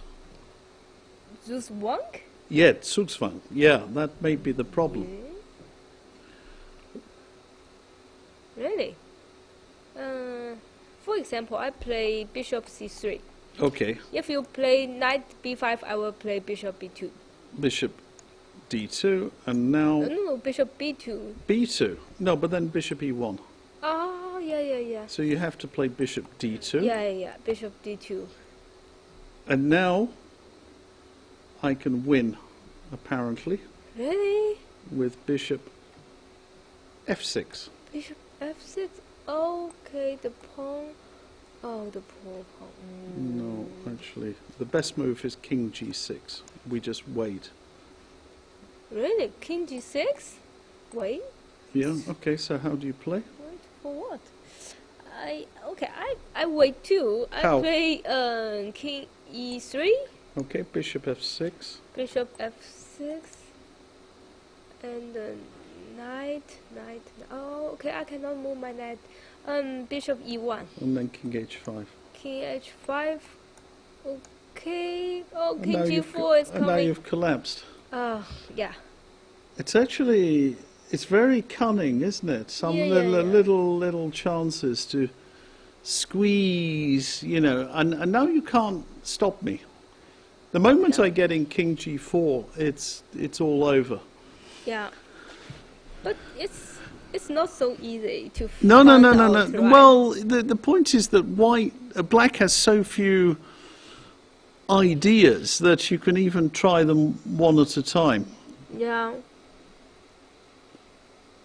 So at this moment, if you take and bishop bishop h4. Yeah. Threat bishop b1. Sorry, e1. Yeah. What can I do?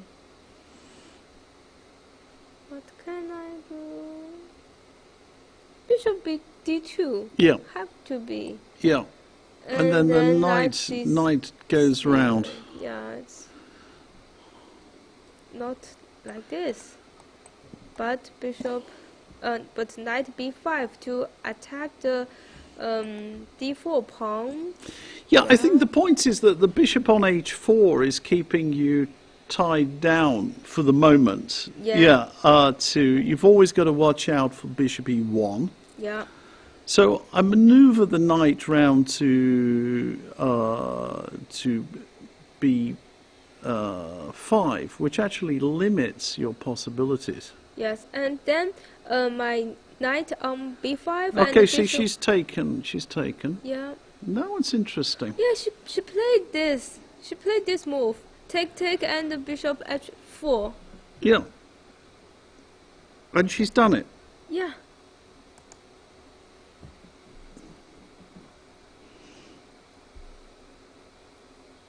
I think. And the question is. The question is, I mean, it claims here, I'm looking at this engine, it claims that knight g3 check is more or less the only knight g3, yeah. move. It looks very risky. Really? She's done it. Yeah.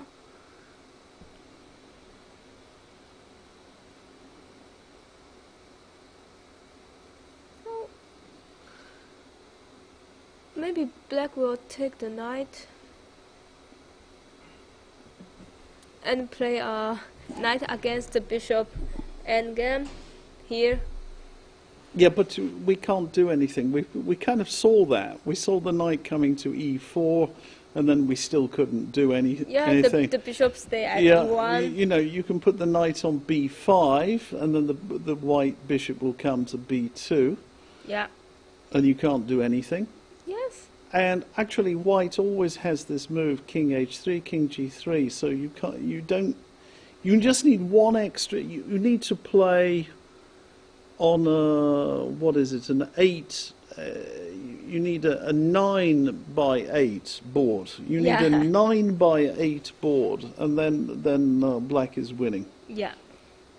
You just need a little more space. You need an extra file. Yeah. Somewhere off the side here. Okay. Can you do that in chess? Can you just ask the arbiter to give you an extra file? No. Your opponents will not agree that. Oh, right. Okay. Okay. Yeah. But here, if you not exchange my knight, your king should come back and. But then what have I achieved? What have I done? Yeah. So the game is clean. Yeah. Yeah.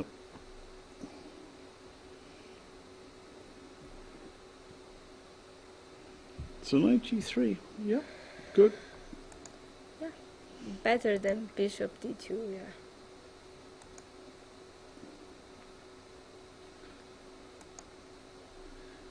So, sorry. It's from our FIDE press officer, David Yada, said, I noticed the can of Coke on your table. Thank you for keeping the sponsors happy. Okay. No, he's just... It's actually vodka inside. I'm only just pretending to be drinking Coke. That's Really? It's been long enough.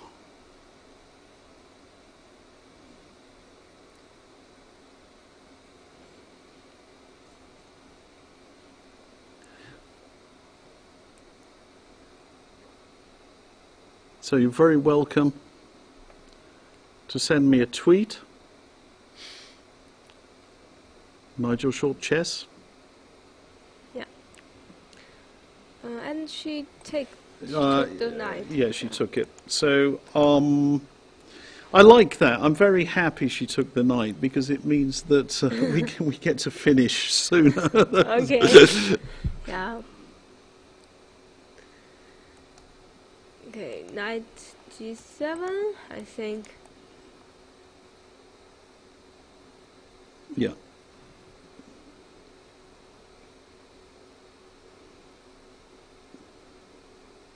So maybe bishop f2.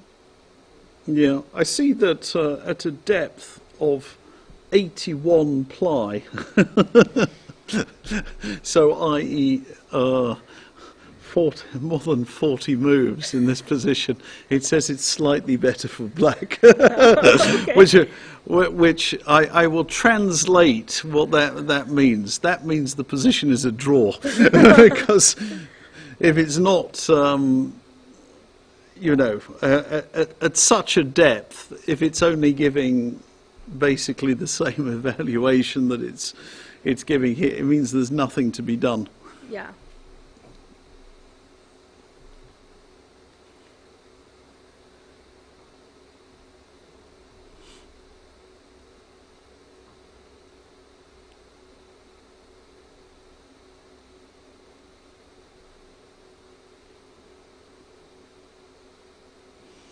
Okay, now I think it's very likely you see that the game probably can't go on more than 107 moves. So that's they have no more pawns. Yeah, because But they will exchange pieces, right? No, I don't see it happening. I don't see the pieces being exchanged. Well, maybe.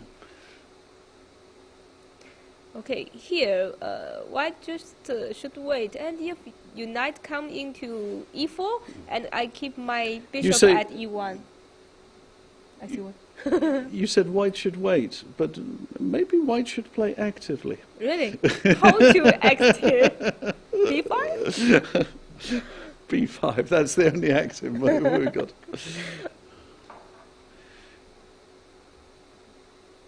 Okay, bishop to d2 or c1? Yeah, c1. And the knight e8. Yeah. I think maybe bishop d2. And knight f6, I will play king h3 and knight e4, bishop e1, that's okay.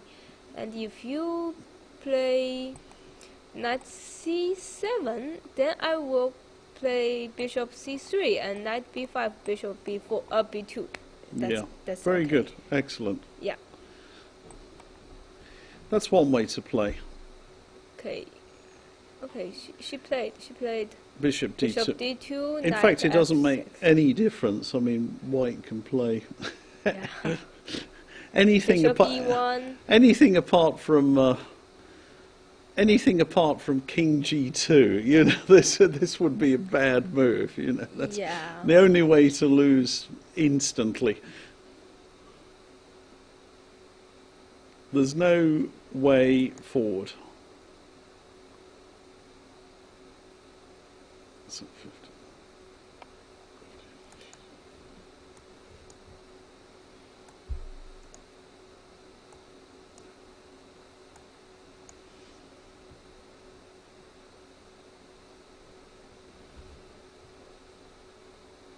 There's nothing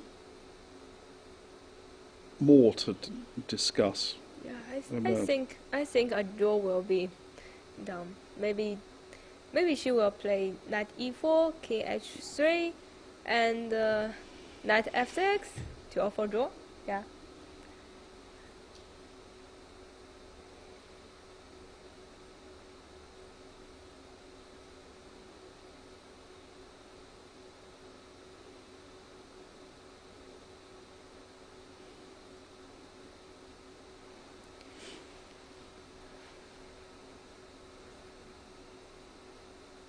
No, I think she'll play some more moves.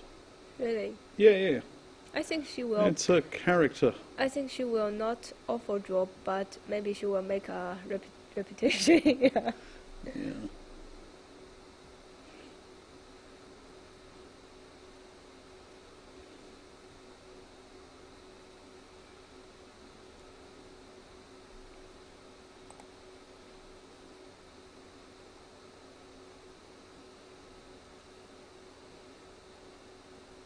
You know, there's really, you know, we can look at this. We can. Actually, the only type of position that you can lose is, let's say. I mean, it's, and even that is not losing. I'm just trying to find some construction that you can lose, and it's actually very difficult. And she played knight e4. Yeah. Maybe king g2 is loose. Yeah, king g2 and king h2. These are the moves that are not recommended here. Yeah. Okay, king h3. Doesn't. I mean, king f3 is a dead draw as well. Yeah. Not king h3. She goes back. Yeah.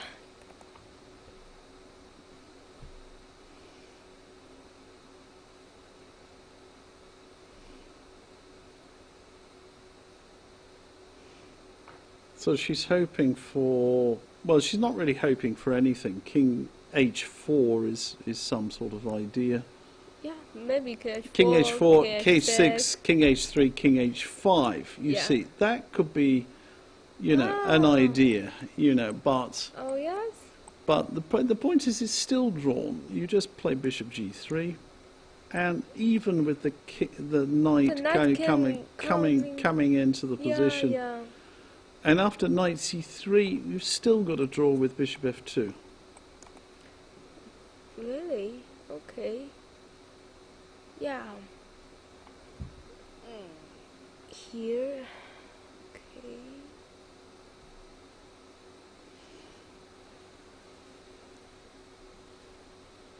Maybe knight d1? Knight d1, that's a good question. And bishop. Possible to get confused. Yeah, and maybe I want to play knight b2, knight d3. Yeah, it's possible to get confused. Yeah. Okay, Zhu play more safer. Yeah. Yeah, she She just play king g2, come back. Yeah, much better. Yeah.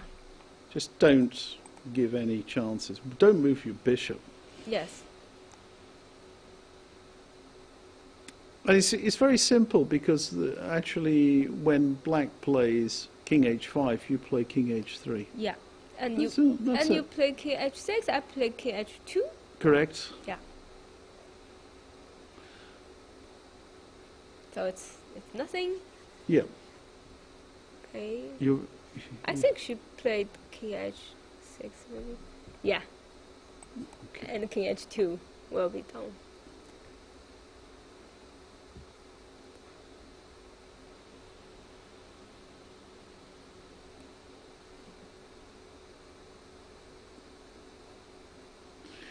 The only thing is that you really, there's time and, fatigue. Fatigue, you can just get tired sometimes. Yeah. Look, for me, I would have been falling asleep a long time ago, but I mean, these are young athletes here, so I'd be having my afternoon nap, after a good lunch, good bottle of wine. Yeah. Okay, king h2.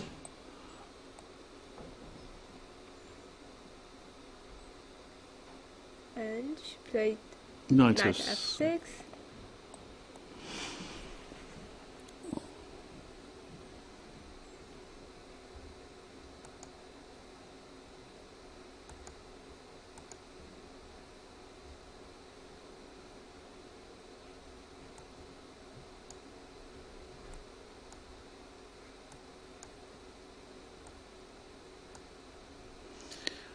King g3.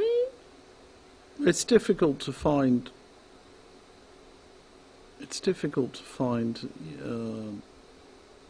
Losing moves here.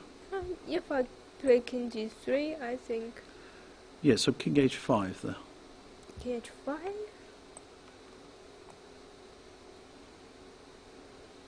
Oh. You see, you need to be a little bit careful. Yeah.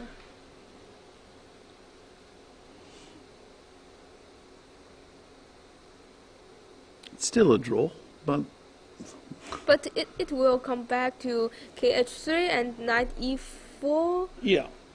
And then you need to be careful after that. Yeah. So Grashkina played very well. She's trying to make the create the maximum chance, the maximum possibility. I mean, king h3 is just absolutely king fine. h3? Yeah. Oh, yes. King h3 and king h3, but king h5? Yeah, but then anything, bishop d2 or something. No. Maybe bishop f2 and then knight e4, bishop e1. You just keep it out. Oh, yes. Okay. Okay, yes. But you can get confused. Maybe a little bit.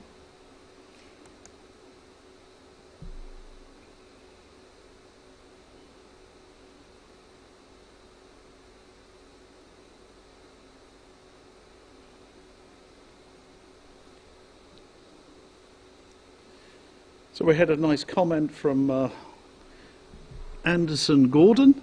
Oh? Who says, I found your commentary extremely enlightening.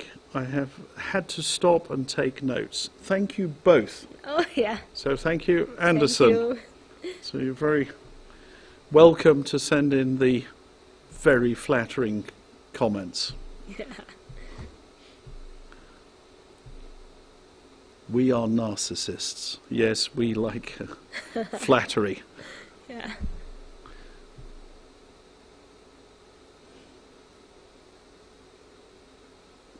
It's not been a very impressive game, actually, by Zhu. I mean, she's played poorly in this game. I think she's been fortunate to the b3 and bishop b2. It's just a whole series of not particularly, you know, not particularly great moves.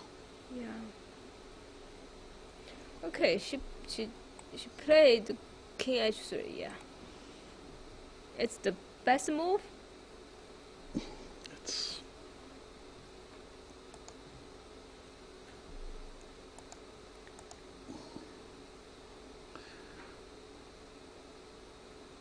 okay, knight e8. so she's finally going round to b5. Yeah, maybe knight c7, and keep the chance to e6 and yeah. b5. Yeah. Both of them.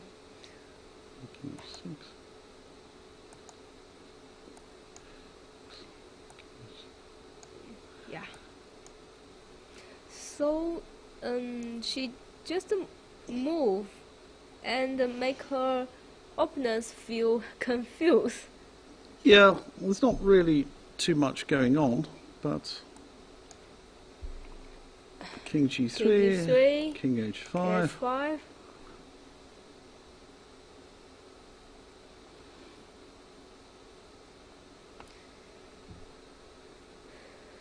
And king h3. Yeah, and now knight c7 she's going to play.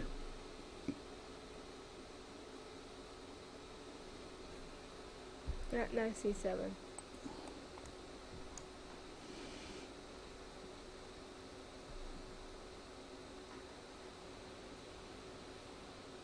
Bishop c3.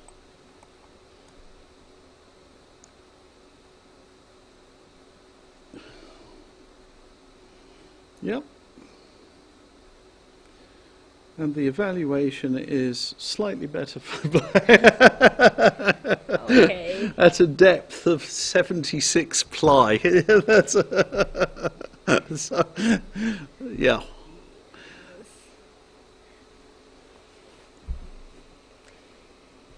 And as we know, the knight in Endgame has one drawback, is that knight cannot make waiting move. Yeah, that's true. Yeah, so here, black cannot make waiting move. But you see, anyway, because the king is on h3, Yeah. you've always got king g3, king h3. So he's got waiting moves. You know, white has waiting moves there. Yeah. Knight e6, king g3. Okay, king g6.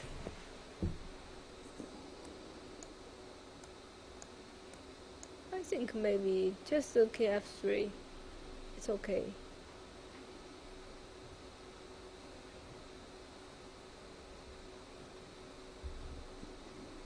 Yeah, king f3.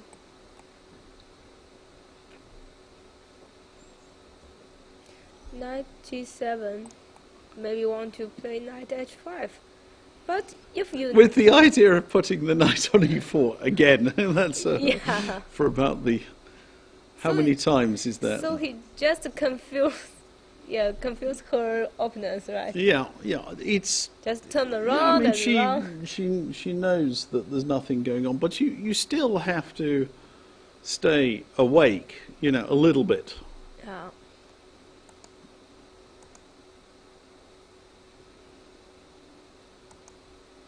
Okay, bishop e1.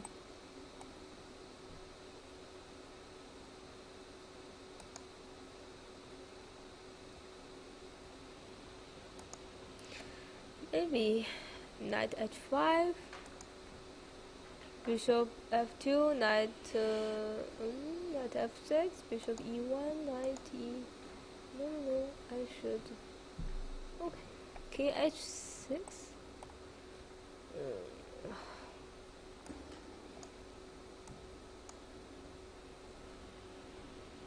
Here, can I play bishop h4? Come out. You want to win. No, I try to play active. No, never play active. Don't do it. Okay, never play active. No, not recommended. Okay. King G3. Knight H5, King F3, Knight F6, King G3. No?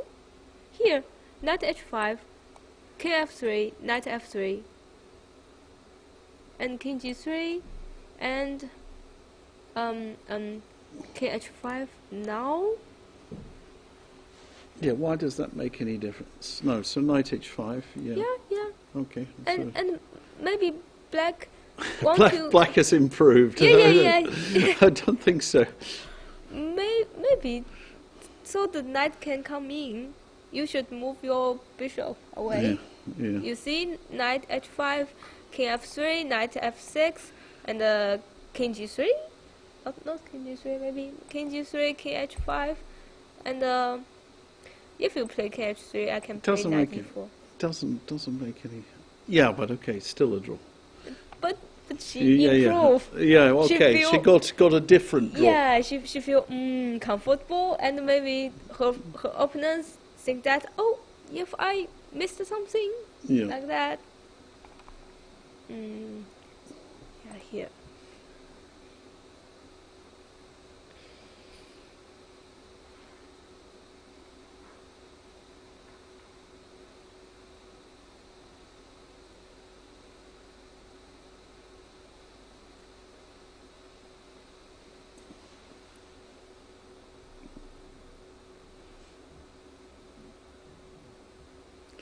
It's a little bit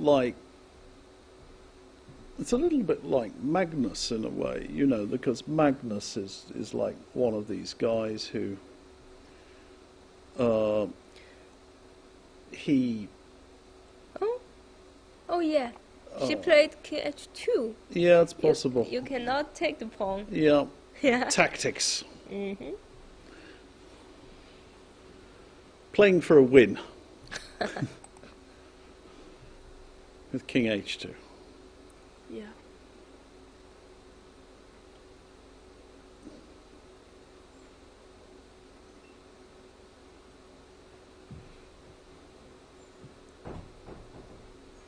And now you play knight F6. I will play King what? King H3. Yeah, King H3. Yeah, I will play King H3. At this point, my brain has gone completely. You know, my brain is barely functioning anymore. So that's. Yeah, King H3 and Knight E4, King H2 to keep the waiting yes, move. yeah. But I think King G6 is more tricky. King G6? What time? King G6. Yeah, because. Now King G6? Yeah, of course. Okay. King G6 is more tricky. Here can... King G6, not King G7. King G6. Sorry, King G6.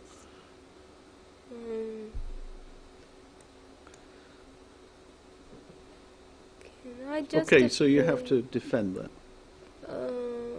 It's a bishop D2, and then maybe knight F6. Okay. Can I just play King G3?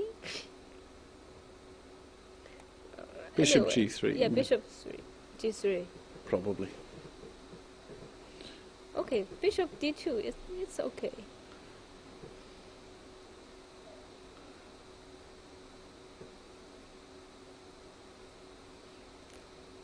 Okay, you can't see this, but there's someone doing some exercises in the studio.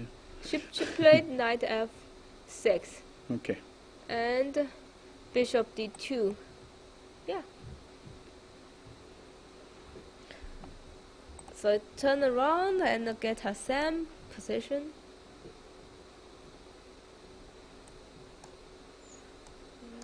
Have we had this position? I've lost. Yes. Yeah? We did? We have it. Knight G4. No, we didn't have knight G4. Ah, knight G4. The big difference. Yeah. And knight G4. Knight G4 and King G3, KH5, and just Bishop C1. Oh no.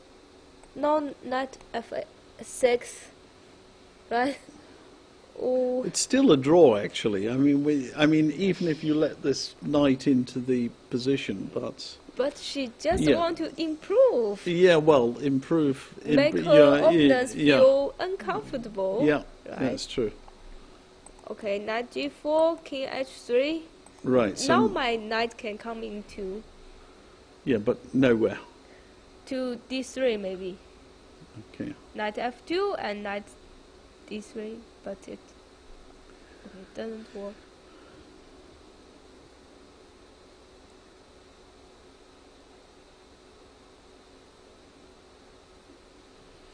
She should check anyway, because what are the times here? Still plenty of time.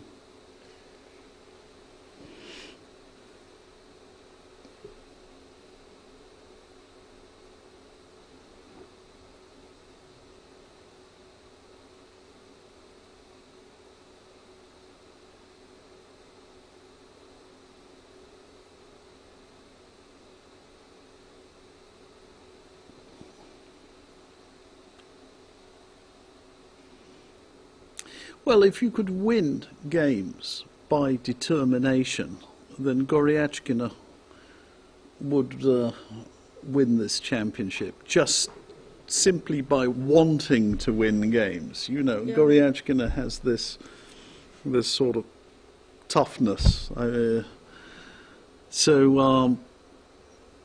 You know, unfortunately, you have to play good moves on the board as well. It's not enough just to want to win all the time. I think she wants to win more than her opponent. That's I see this.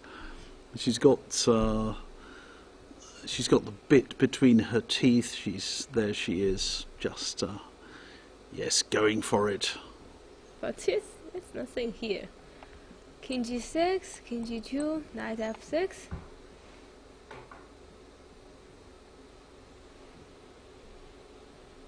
And just Bishop E1. No, not Bishop E1. Oh yes, Bishop E1. That's okay.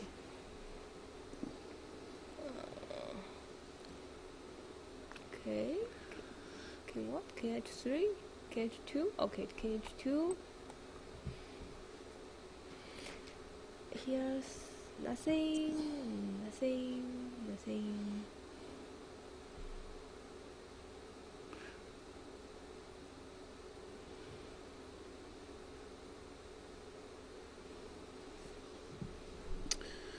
I will teach you a very good word. Okay. The word is euthanasia. This is mercy killing, and I think this game needs to be euthanized. This is when you kill something which is a good killing, because it should end. Yeah, it needs to be euthanized. Euthanize. Yeah, I'll write it down for you. I'll write it down for you later. Yeah. Okay. Good. We're taking little notes here. Really?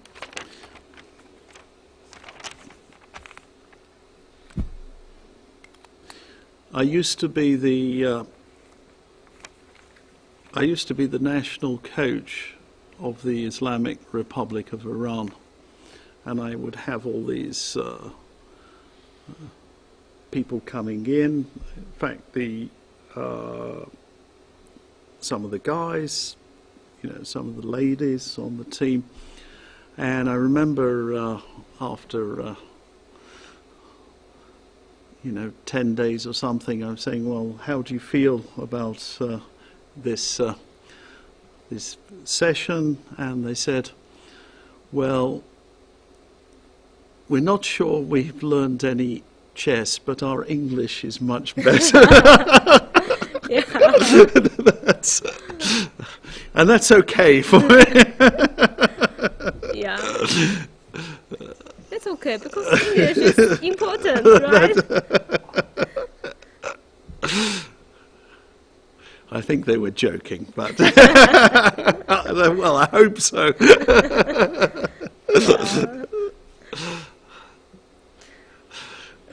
Okay. I wasn't employed as their English teacher. I was employed as their chess coach. So.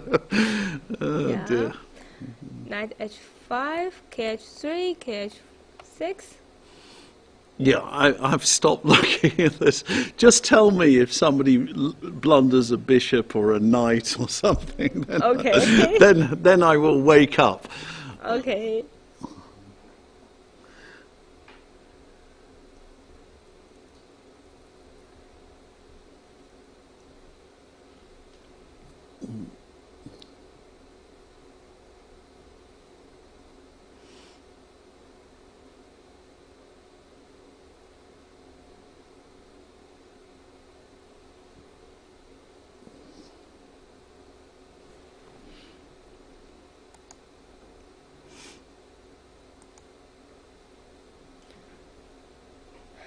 Knight f6 or g7. Okay, g7.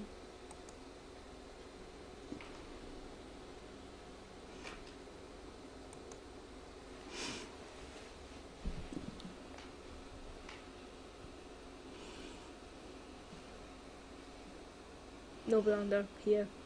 No, Yet. no, no. Not yet.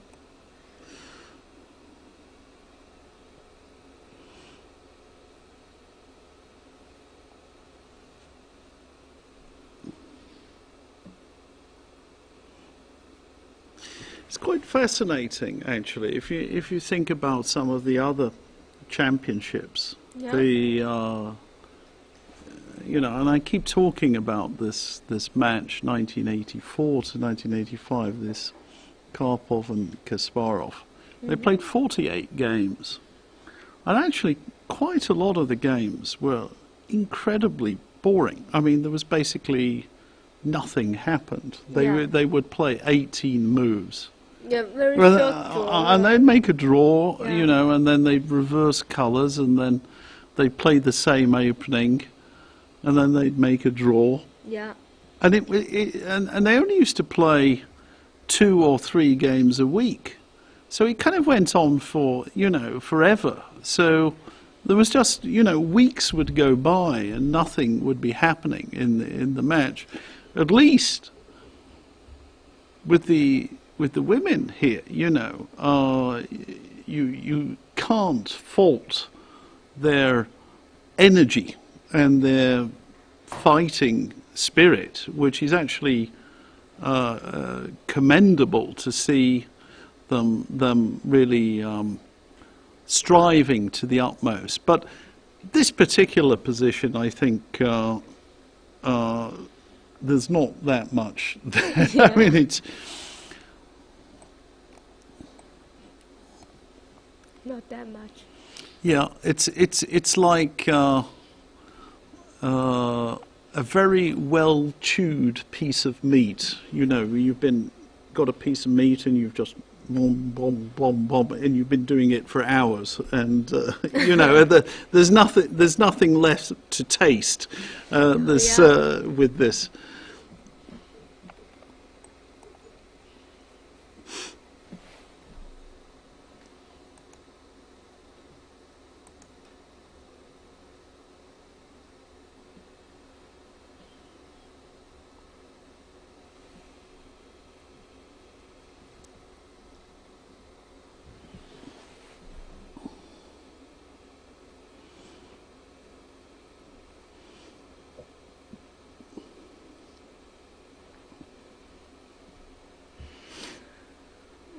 I think white just need to keep that. Oh, it's going to end on move 107. It'll be 50 move.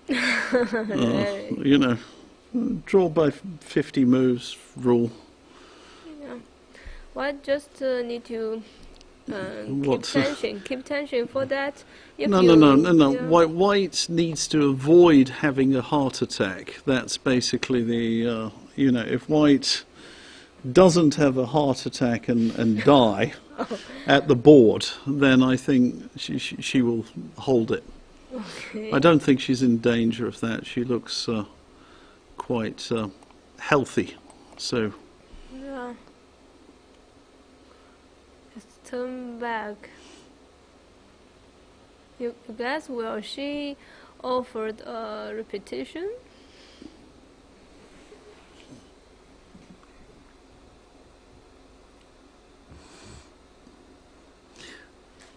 well, this is a game. It's a game of cat and mouse, but the mouse is escaping in this. this No. Jew is, holding on. Okay, can you do? You said mouse, right? Cat and mouse. Cat and mouse. Yes. And you know this year of. Oh yes, it's of the mouse, isn't it? Yeah. The rat. Yes, yeah.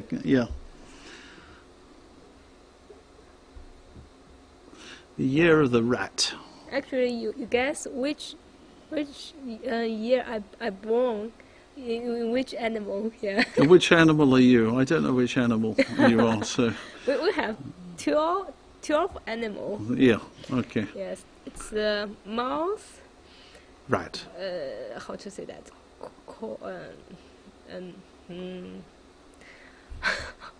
maybe that. Let me check. Okay, you check.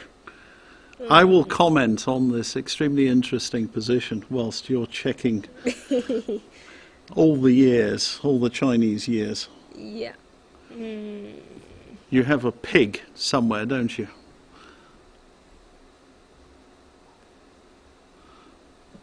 Oh, maybe mouse, bull. How to say that? Yeah, bull. Bull. Yeah. Tiger. Oh yes, And yeah. a rabbit. Oh no, you're a rabbit. No, actually not. And dragon. Yeah. Snake. Is that the Sicilian dragon? Yeah, yes, it's the same dragon. Dragon, snake, and horse. Yeah. And sheep. Sheep, yeah. And monkey. All right. And Monkey, you're a monkey. no. That's a cheeky monkey. That's and chicken. Yeah. And dog. Whatever. And pig. Right. Yeah, it's that. I think I must be a pig. Am I a pig? What am I? 1965. What am I? 1965. Yeah. Let me check. I must be a pig, I think. 1965. 65. Yeah.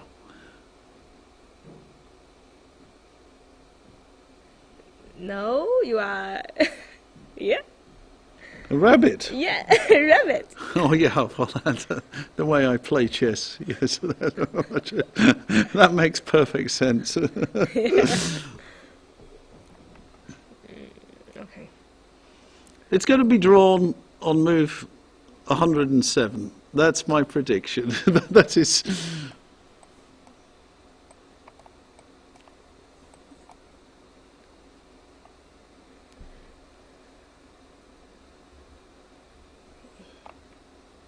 Three.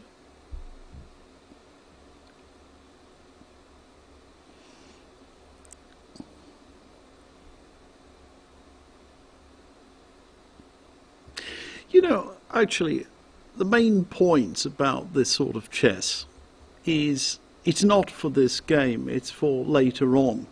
Yep. And it can have a psychological effect later on in the match. And it makes you very, very reluctant to play positions like this. You think, if I head for this, oh my God, I've got to play another 80 moves, you know.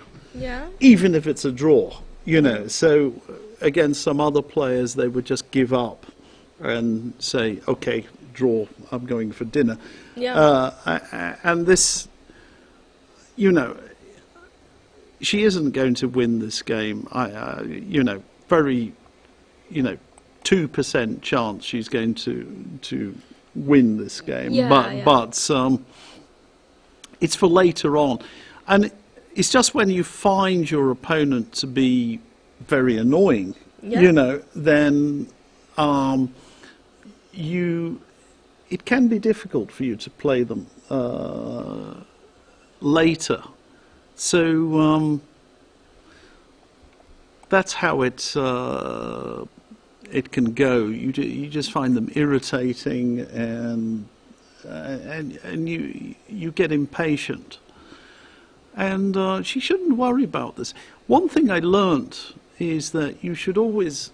I learnt this late because, I started playing chess because I enjoyed it. It's a great pleasure to play, and there are beautiful games and great players and so on.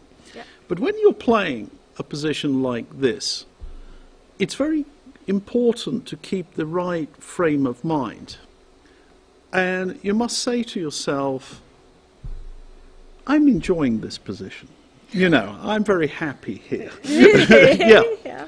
And you see, when you sort of trick yourself psychologically, I'm happy here, then you don't suffer at all. Okay.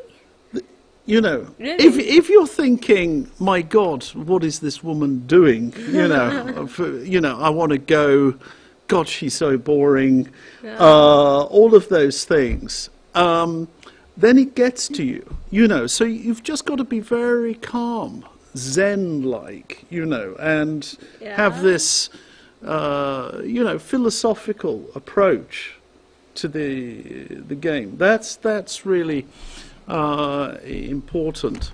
Yeah. I think there are different ways of looking at it. I'm from England. It used to be a nice country. It's not such a nice country anymore, but once upon a time it was a nice country. And who were the best chess players? The best chess players were the Russians, at that time. And why were they the best chess players? It's because they didn't respect their own time. They could spend hours on some incredibly boring position like this. Yeah. And why could they do it and I not do it? Because it was very simple. When you lived in the Soviet Union, when you were there in Russia, everything was very difficult. So if you wanted some bread, you had to stand in a queue for 3 hours to get some bread. So actually your time just sort of passed like that. If I wanted some bread, I'd just go to the supermarket and get and pay for it. Yeah. So it's a different way of thinking about time.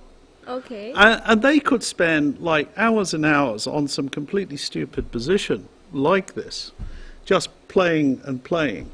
And, people from the West didn't have the patience because they were thinking, well, there are so many better things I could be doing with my life than to. So I think those things are important. I learned this. I heard that Russian is very cold, and I have been there. Yeah, very cold in winter. It is. So the people live there. Maybe they drink vodka and then play chess and the whole winter. So their chess play very good like that, right? Well, it's going to be very cold. I think it's like -17 when we get to Vladivostok. So it's going to be, and it gets colder actually. So that's not that easy to play. And you spend 2 weeks in a place playing with such temperatures. It's not easy. And when I have been to Russia, I saw the bread. Yeah. Okay. Now it's different. I'm talking about ancient times. With the the bread, you know, I remember going, actually it was in the Soviet Union, and I remember once going to some place, and it was quite late in the day, and I saw the bread, and there were all these thumbprints on the bread, because they like to touch the bread to tell whether it was fresh or not. So there were all these people, hundreds of people coming and feeling the bread, and they would leave their dirty fingers all over that. Yeah, that was in the 1980s. It was a long time ago, you know. Russia is a very different place today. Yeah, of course.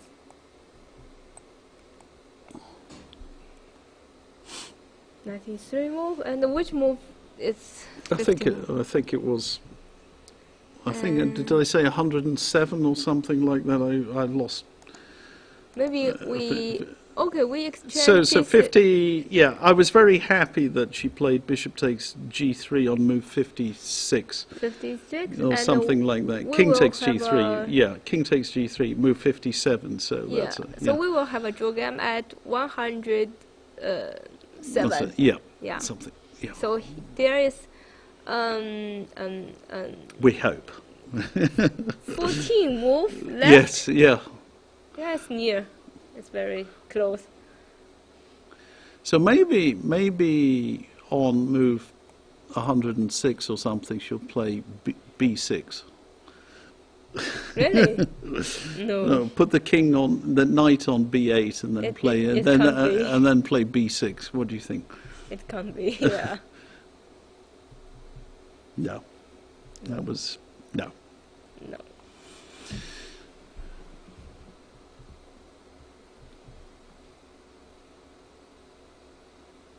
King h3.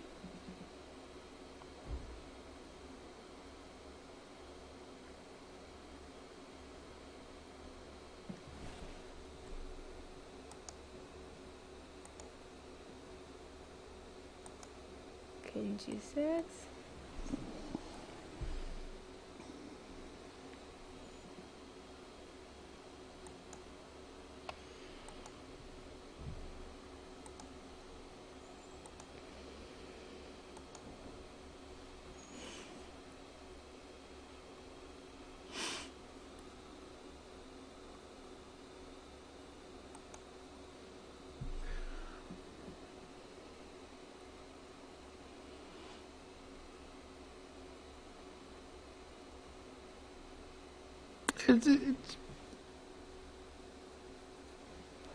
You know, when you play a match like this, you know, the players are very, very evenly matched. As we said, there's hardly anything between them in the rating. So each player is hoping to gain some small advantage over the other one, you know, not just with the moves, the psychological advantage over, you know. So this is Goryachkina's approach. So she has said, okay, she's saying, you played badly in this game, and look at this. You have to play in such a miserable way to make a draw, miserable defensive way. So it's kind of rubbing it in. It's that's the idea. But I think our suffering is going to end. I think it's not going to last much longer. Yeah, because the game will have draw at 107 moves, and now it's 96 moves. Yeah. There's 11 moves left. Yeah. We're very close. Yeah, and I think even she can. It's getting so close that. You know, even she may be able to blunder just before the end, you know, and, you know, sometimes it happens that a game is drawn and in fact, the final position is still winning. Is winning for one side, but they. And here's a question: if you maybe you get the 50 draw, but maybe later to move you can mate. You can checkmate. Yeah, so it doesn't matter. Doesn't matter. It's a draw. It's a draw. Really? Yeah, if the person claims the draw. Really? Yeah, of course. If here check. It doesn't matter. It doesn't matter. It doesn't matter if it's yeah. And they have also that thing with what is it, 75 moves now, something like that, where the arbiter stops it. You know, I mean, when you have the 50 moves, one of the players has to claim it. Really? But if it's I think 75 moves, isn't it? The arbiter can stop it, and the reason for that is sometimes they have these children's competitions, and they don't know how to claim a draw. They don't know the rules exactly. So at this point, the arbiter can stop it and, you know, set the pieces up and just write half.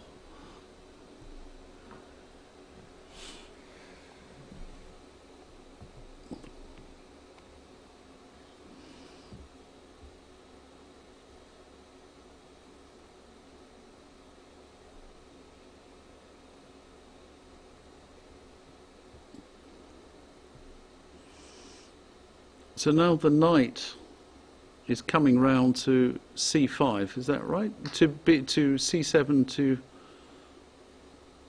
b6. It doesn't matter. So king g3, it doesn't matter. Always bishop c1, bishop b2, and you just stop it. It doesn't matter because maybe you cannot take a piece in maybe just 9 moves. You cannot take the pawn in 9 moves.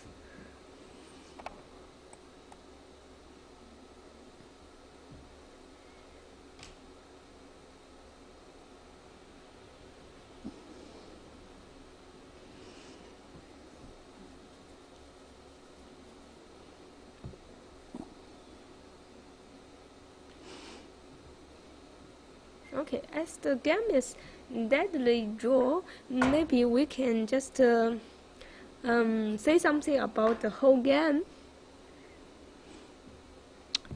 Well, I mean,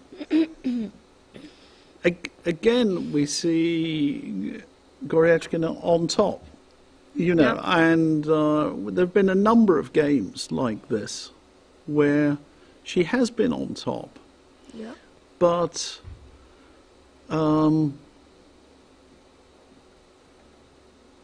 it's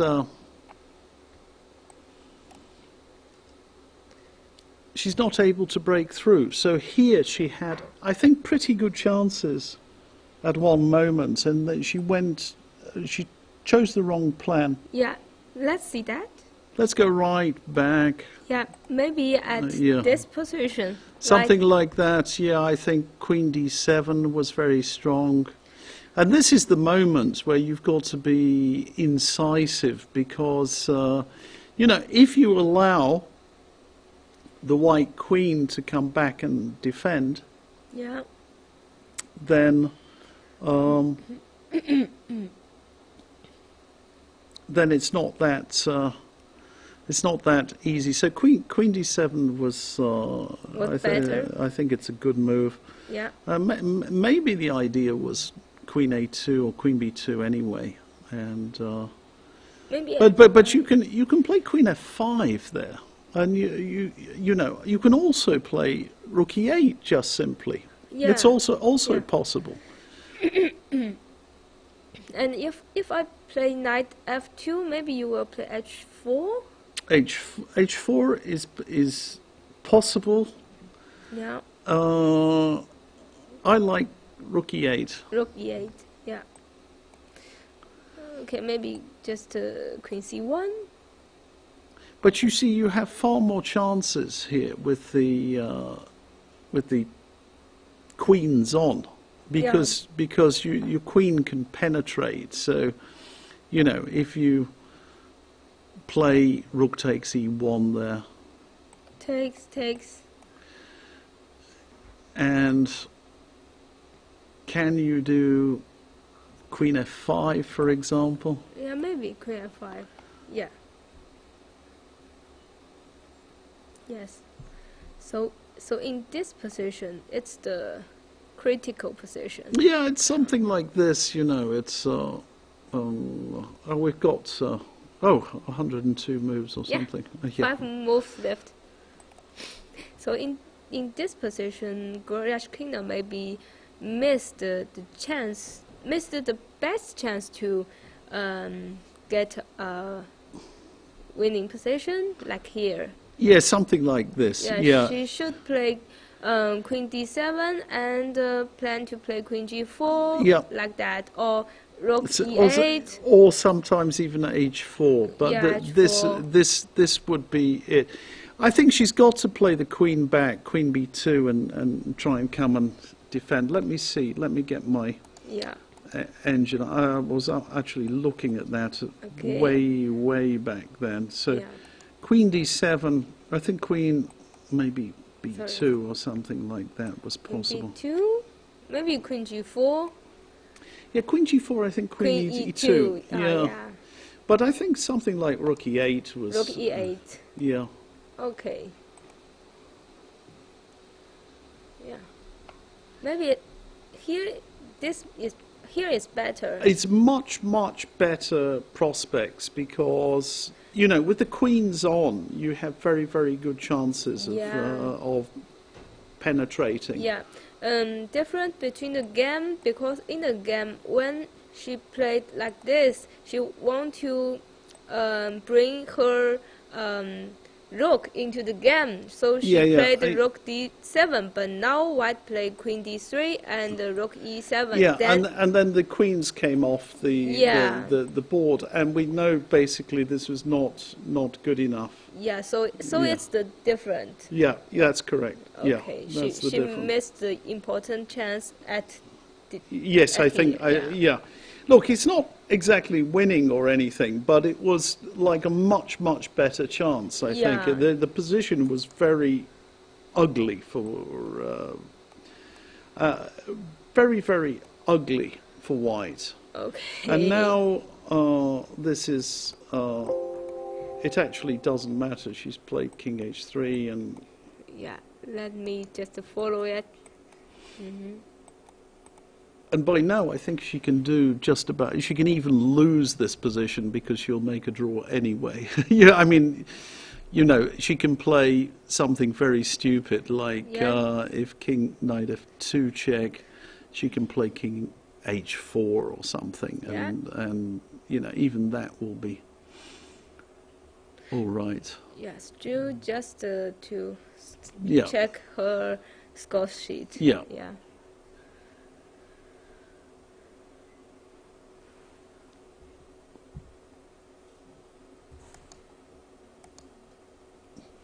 Euthanasia. Oh, yes. Hallelujah. Praise the Lord. Praise the Lord. Okay. They shook hands after knight f6. So I don't think anybody resigned. I presume that was a draw. I didn't actually see that, but hands were shaken. And we go into... that completes the first... half of the World Championship match. It completes the first leg here in Shanghai, and this is where some of us move on to Vladivostok, and I think we've got a very interesting match in prospect. So I'm going to go quickly, but I just wanted to say personally it's been a great pleasure to work with you. Thank you. Thank you so much for that. And for those people watching at home or wherever you are, you won't escape from me because I will be, I will be there in Vladivostok and to see this match out to its completion. Thanks. Thanks. Do you want to say anything else? The last word, because this is your last chance. That's okay. Thanks for watching us. And I know my English should be hard work then. But it's improving. It's improving steadily. Yeah. Okay, great. Thanks. Take care and good night. Yeah, thanks.